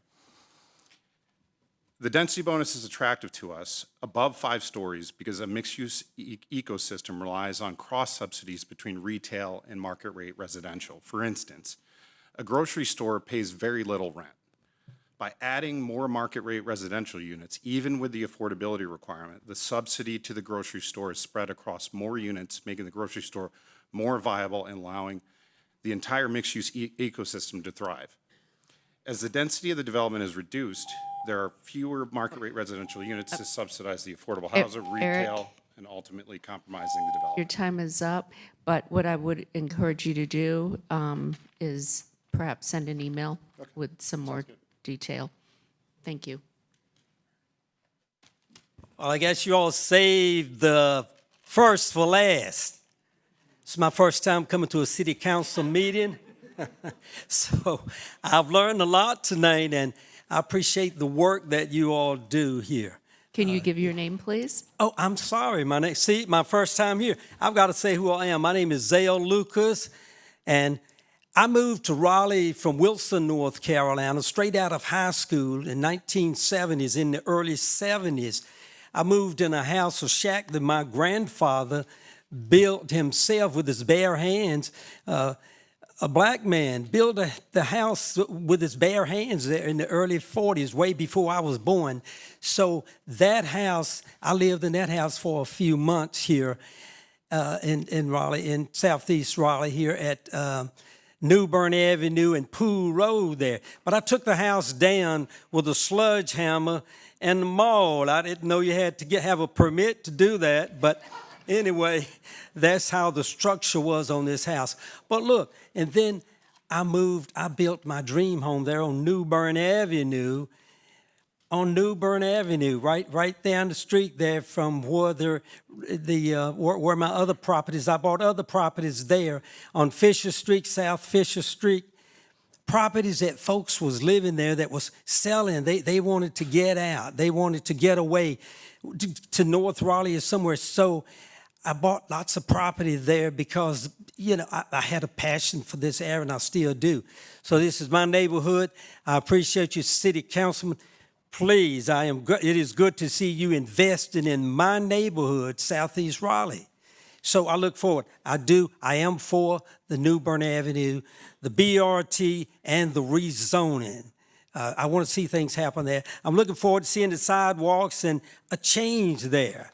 A change is going to come, and it's coming in my life. I want you to hurry up, have it come in my lifetime. Okay. Thank you.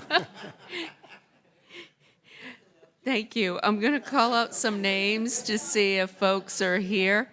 Michael Wilson, Matthew Griffith, Gary Twigg, Gray Berry, Joy Rowe, Benjamin Sullivan. Are any of those folks here? Okay. Oh. Good evening, everybody. My name is Joy Rowe, and I was born and raised right here in Raleigh, and I'm for change. I've seen a lot of changes go on here in this city. I'm also speaking to you tonight from a retired bus operator point of view. I remember the time when New Bern Avenue bus, the Wake Medical bus, went down New Bern Avenue once an hour. We would be full before we got halfway. Had to put up the sign to say we're full. Okay, then we went to every 30 minutes. We would be full. When I retired about 5 years ago, that bus was going every 15 minutes. There's a lot of people that use that bus. People use that bus to go to DMV, they go to Department of Social Services, they go to Walmart, and it's Wait Med. That's right, they go to Wait Med. And there's a lot of people that use that bus to go to work. So, I just like to see the change come and for you guys to make it so people will want to ride the bus. Right now, everybody's riding the bus because the bus is free. But as long as that bus is free, you're going to have all these homeless people and all their bags sitting up on the bus, and it's going to keep other people from wanting to get on that bus and ride. So we have to do something to make it friendly to everybody. Maybe even some park lots, where you can park and you can hop on the bus. But there is a lot of people that use the bus, and I think change is good. I've seen some things happen. First, I didn't think it would be good, but when I took a second look to it, then it was a great move. So I appreciate you guys, and let's make a change. Thank you. Thank you. Any of the other folks here whose names I called out? Okay. We are going to pull it back to the table then. Councilmember Fort, I know you wanted to ask staff a question. Thank you all for waiting to ask so we could give folks an opportunity to speak. Councilmember Fort, would you like to? No, I'll hold it for the next time. Hold it for the next time. Anybody else have questions for staff that they would like to ask tonight? Councilmember Branch? Yeah, can we bring back the staff presentation? Because there was a question that was brought up about the golf course. And bring it to the Z92 presentation and the page that has the middle section on it. Can you bring up presentation 2 for me? Thank you.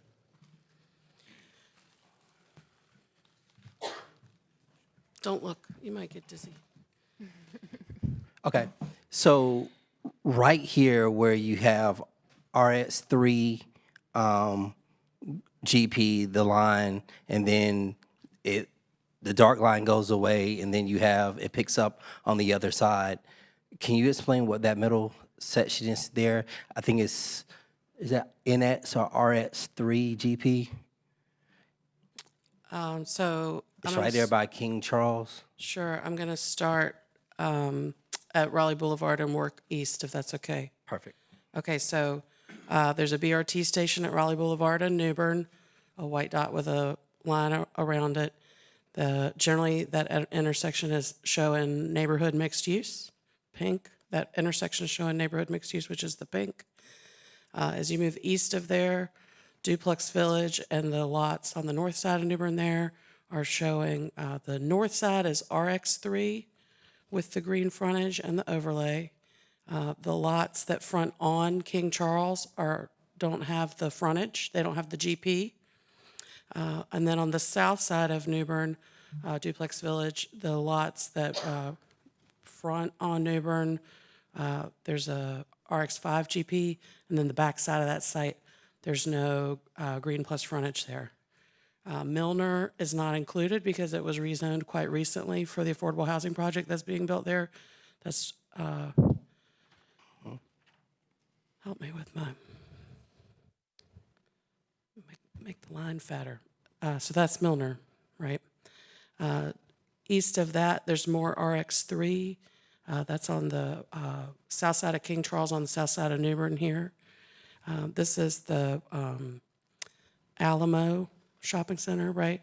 That's showing CX5 and would have the overlay applied. All along the north side of Newbern here, you see the purple line there, which means the overlay is applied to parcels that generally have frontage on the corridor, and you're seeing RX3 with the green plus frontage in that area.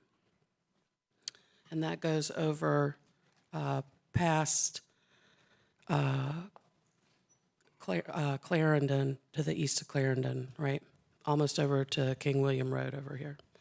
On the south side, that's the south side of New Bern, the north side of the golf course. Again, you're seeing RX3 with the overlay.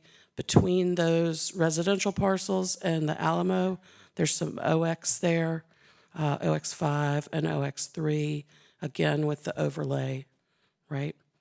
Have I hit the thing you wanted to know It's about next. yet? It's the next thing. Yep. So the pieces east of that, you are seeing RX3 with the green plus frontage along the north side and the south side of New Bern up to Pear Tree, right? And the NCOD remains in place on the north side, and there is no NCOD on those parcels on the south side. Okay. So there also, is the TOD applied in that area? The TOD is not applied there. So if you look at, there's a station here and a station out here, so there's a pretty big gap between the stations. And so this piece of the corridor is one of the few pieces that's, the station is farther away in either direction than really any other area on the corridor. Okay. Because that's the area where I think there's been a lot of comments saying the golf course is not included. But if you look at those individual partials, it looks like those are just individual partials, and there's that. My correct understanding? Ira seems to want to say No, something. I have another. Yes, sir. So the golf course, I believe, owns this and all of these. Okay. Just they're obviously don't look like golf course, but so that's why the TOD stops. Like Brian was saying, this is one of the few places where the quarter-mile walkshed sort of doesn't cover it. So the green plus frontage, which came through with a lot of work, very specifically from the residents of Longview, frontages can only be applied to mixed-use districts. Right. They cannot be applied to R1, 2, 4, 6, 10.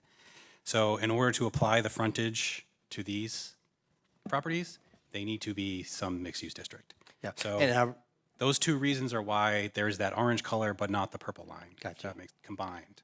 Okay, So we were so trying the to- yeah. distance is the reason why it's not included, and I understand the RX's changes there in order for the frontage to be added, because I was in those same meetings where, that we had, where the community asked for the green frontage, and they understand in order to receive the green frontage, that zoning must change to RX.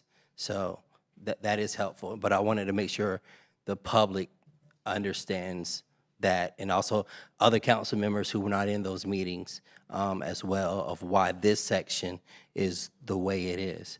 I only have two more things that I want to set up for our future conversations, and one of them is, can we get a cost analysis of if these, especially from Raleigh Boulevard, I'm saying the eastern section, the western section, from Raleigh Boulevard inward, if these were rezoning cases on their own, what would that cost be compared to it being part of this, and how that impacts affordable housing?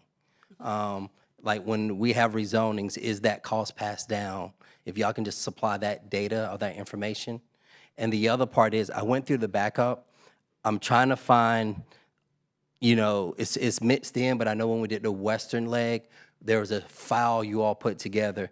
These were the properties that want to be added, and this is the reason if you approved it or didn't approve it. And it was just a separate file. If y'all could provide that, I know you fast forwarded through in the presentation a little bit, but I know when we did the western, when we talked about the TOD, that's something that we did.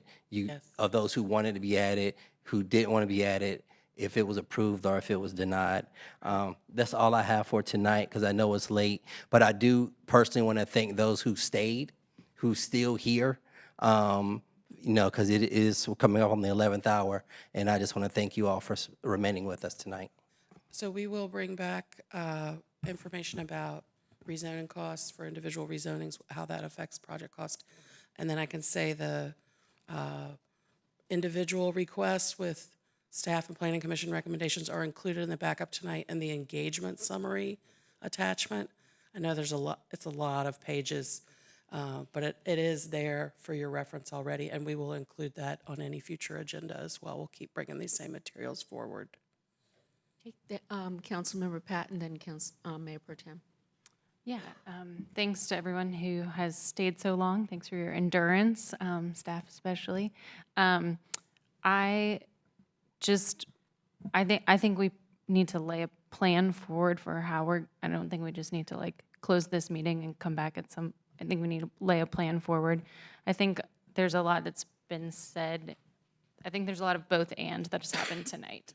I think it is possible to say that, like, acknowledge that the people who sat in these seats before have failed some of the communities in Raleigh. They have left this area of the city historically divested, and that, like, rapid, reliable transit is a debt owed to this community. I rode the 15 today to like kind of get my head right for this hearing, and like we need to acknowledge that we up here in these seats need to acknowledge that the people in these seats before us did not do right by these communities. Full stop.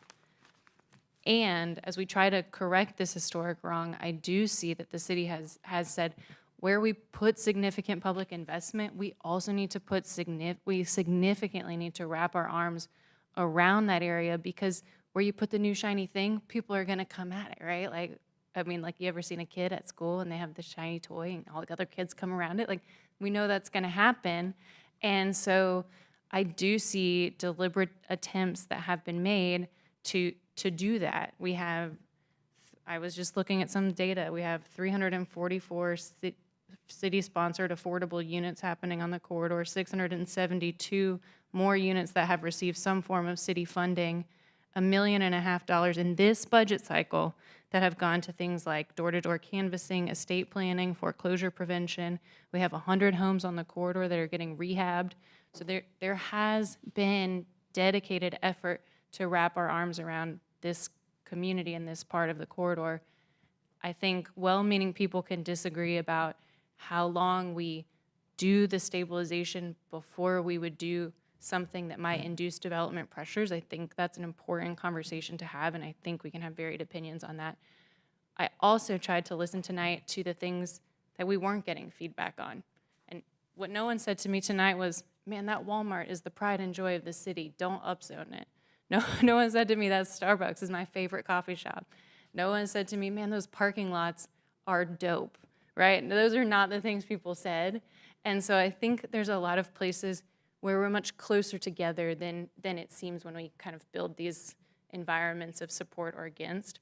And so with that in mind, what I would propose, and open it up to my colleagues to see if you all agree, I would be ready to action the comprehensive plan amendment. Also ask staff to bring us back a plan for how we could have some sort of like semi-annual reporting on the change over time on this corridor. Then ask staff to bring us back a TOD mapping A and B that doesn't change base zonings, just applies the TOD, A being like as is and B being with the NCODs excluded. And then, sorry, I'm laying out like many phases, sorry, it's like my project manager brain, but taking this 744 parcels and breaking them into much more manageable, digestible pieces, because I think from like Wake Med down to the end, like Wake Med down to the Walmart, like I didn't hear anyone say that Wake Med shouldn't be taller, right? So I think there are parts of this corridor where there's some consensus, and we should break out those pieces from the Black Raleigh neighborhoods so that we can feel really confident in each decision and take them as almost like take them as their own decision, and keep them coming back in a regular cadence, maybe month by month as a more reasonable, more manageable and digestible public hearing for those segments. So with that, I'm going to stop talking. Could I add to that? I think you're definitely onto something in terms of process. I'm interested in that alternate C that the Planning Commission had recommended, because that seems to address some of the issues that, if I'm not mistaken, that addresses some of the issues we heard tonight, especially with single-family neighborhoods and historic homes. So I'd like to see some more detail on that, if that's possible.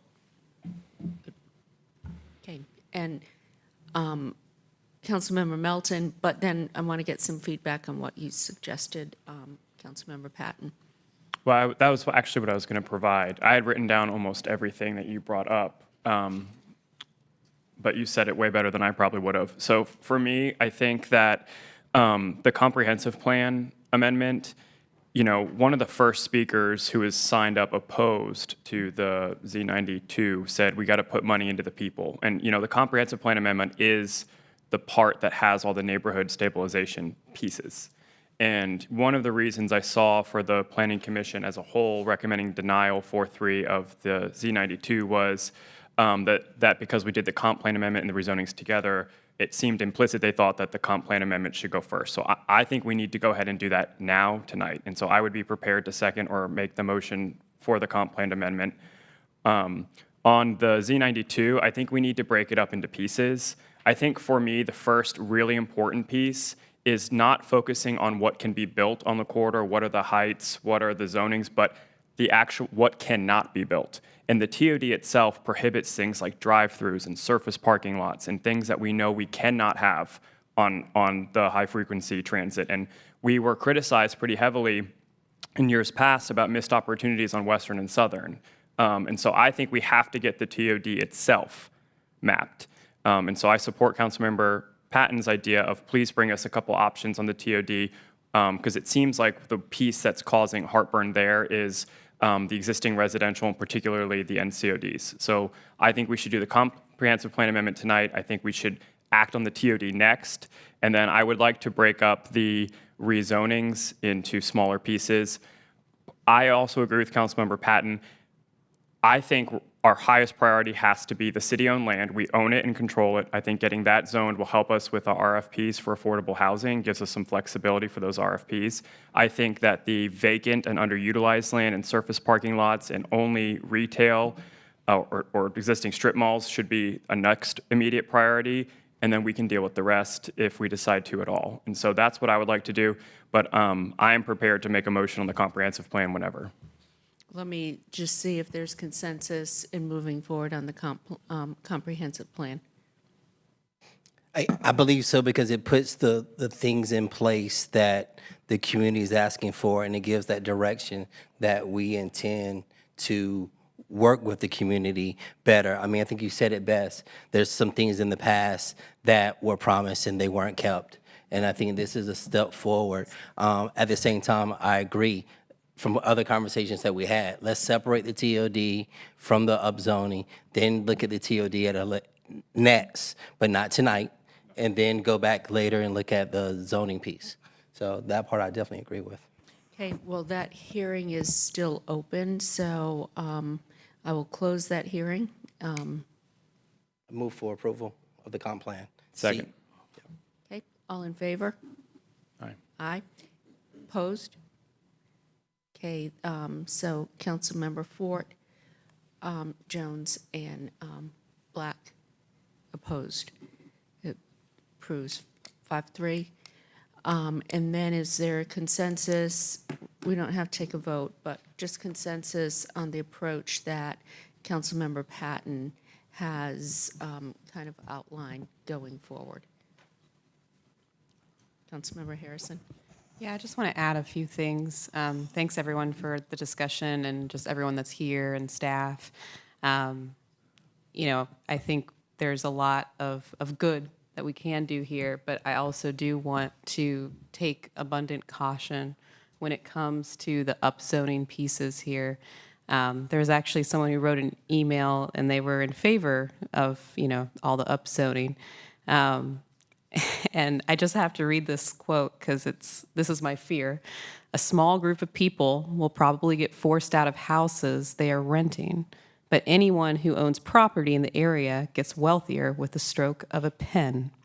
And so the upzoning, that can take place immediately. All of these other investments take a lot of time to come to fruition, so I just really want to, again, urge us caution in how we move forward on any of the upzoning pieces, to take the maybe simplest areas first. Maybe that's the eastern part, like Councilmember Patton is mentioning, but also to, again, really hear what we were, I think coming from residents around, is the affordable housing incentive as written going to work with the zoning, new and zoning entitlements? And so that's a piece that I think might take some time. And to add to that, be with you in a second, one of the things that was mentioned over and over again was the historic homes or parcels, and I think that should be included as well when this comes back. There were some very specific things mentioned. Councilmember Jones? I just wanted to uplift something I heard in one of the gentlemen in favor, and it was talking about the sweater and how we want to make sure that we're growing, or that you're growing at pace. And I think my fear in what we're doing is that we're doing an extra large for somebody who needs maybe a medium. And I want to make sure that we're doing it modestly so that we are not pushing our current residents out. So I did really appreciate that metaphor, because I think it's really what we're all grappling with. And how can we do measured growth that benefits but also takes into account the challenges that we face. So I really appreciate the discussion and everyone being here tonight. Thank you. Councilmember Melton? Yeah, so to bring it back, again, what I'd like to do is bring us the TOD next, but give us some options. I also hear the concerns about the NCODs, the existing residential, so I want some options on that. I think it is more important to get the TOD mapped, particularly on our vacant and underdeveloped areas, or areas that are existing drive-throughs and strip malls. Those are the places that are going to redevelop first, and if we don't get it right, we're gonna end up with things that we're gonna be stuck with for decades that are not transit supportive. The residential areas are more sensitive, they're individually owned. If those ever develop or change, it'll be over a long period of time, but we have to at least get the TOD mapped in the areas where we're going to lose opportunities if we don't act quickly. So I'd like to do that first, but we do need some options on what to do with the existing residential and the NCOD. So if we get that back, maybe at our next council meeting to do the TOD, and then I want to break the rezoning stuff down. I agree with Councilmember Harrison. I am also concerned that the other thing I wrote down was Bynum said that the density bonus is like threading the needle, and we have to make sure we get that right. And I don't want to give too much and get no density bonus or affordability, because that incentive is really the biggest reason we're doing it. And if it's not right, we can always give more later, but if we give too much up front, it's going to be gone. Just real, go on, Pat. No, before you all took action, I'm sorry to stand up, Pat Young with Planning and Development. I'm sorry to interrupt your conversation, but before you took action, I did want to just emphasize two pieces. One is, as you heard from Bynum earlier, this is a general use case, so you can either close the hearing for the zoning or keep it open. That's totally at your discretion. It won't have any impact. Other than if you close it, there wouldn't be an option for public comment at the next meeting. That's it. So just so that you all have that understanding. The other piece is, based on the feedback we've received so far and that we heard from the public, we would ask till March 5th to come back to make sure that we have enough time to have the backup and material. TOD stuff too? Yes. All right, that's fine. Obviously, we can do it earlier at your direction, but that's what I think, would need to do a thorough job and address all the range of concerns that have been brought up tonight. Mm-hmm. Thank you. Yeah, and I mean, what you presented tonight was very thorough, very well thought out, really much, deeply appreciated. I'd rather see you continue to do that and take a little longer than try and rush things. And as we know too, the DMV property cannot be included until we close on it, and that's not going to be until March anyhow. So I am going to leave the hearing open, because I want to give the option of getting feedback from people depending on what we're looking at. But to your what you had said, Mayor Pro Tem, I'm trying to remember exactly now, but I think that alternate C did exactly what you were talking about, was looking at the larger parcels, the parcels we owned, and not the individual housing. And so I do want to see that again as well. Now, My brain's fried. Not right now. Just Bring it back. Real quick comment.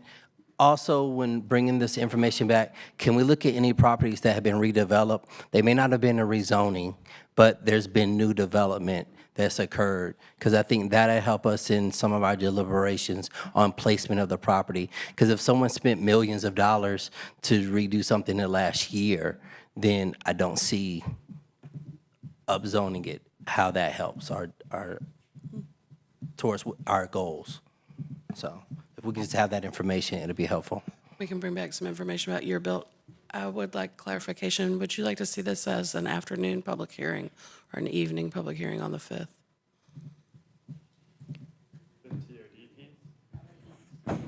I would think evening, to make it more accessible, to people. So, yeah. Thank you. Okay, let me just ask, does staff have clarity on what we're asking? Do you have any additional questions? No, ma'am. I feel like we understood pretty well, and also I predict tomorrow we will watch this video several times. Bless you all. Councilmember Harrison. Just one more item to consider, or maybe to get some information back on, is around the historic properties. I did see some information that came in, I think from, RHDC, and then also in the engagement portal or surveys, I can't remember. And basically the question was that there might be more protection for historic properties currently in the western and southern BRT corridors, and that there were discrepancies in how they were being treated. I don't know if that's true. I just would like some information to understand how historic properties have been approached in those corridors, and then what are we doing in this case. Thank you. Okay.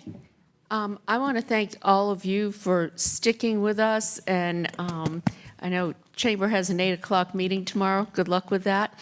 But anyhow, I just want to thank you all for your time, your energy, your comments, being here with us, and really your passion. So very much appreciated. And with that, I will. Madam Mayor, before you Yes. do that, I'm sorry again to interrupt. Pat Young with Planning and Development.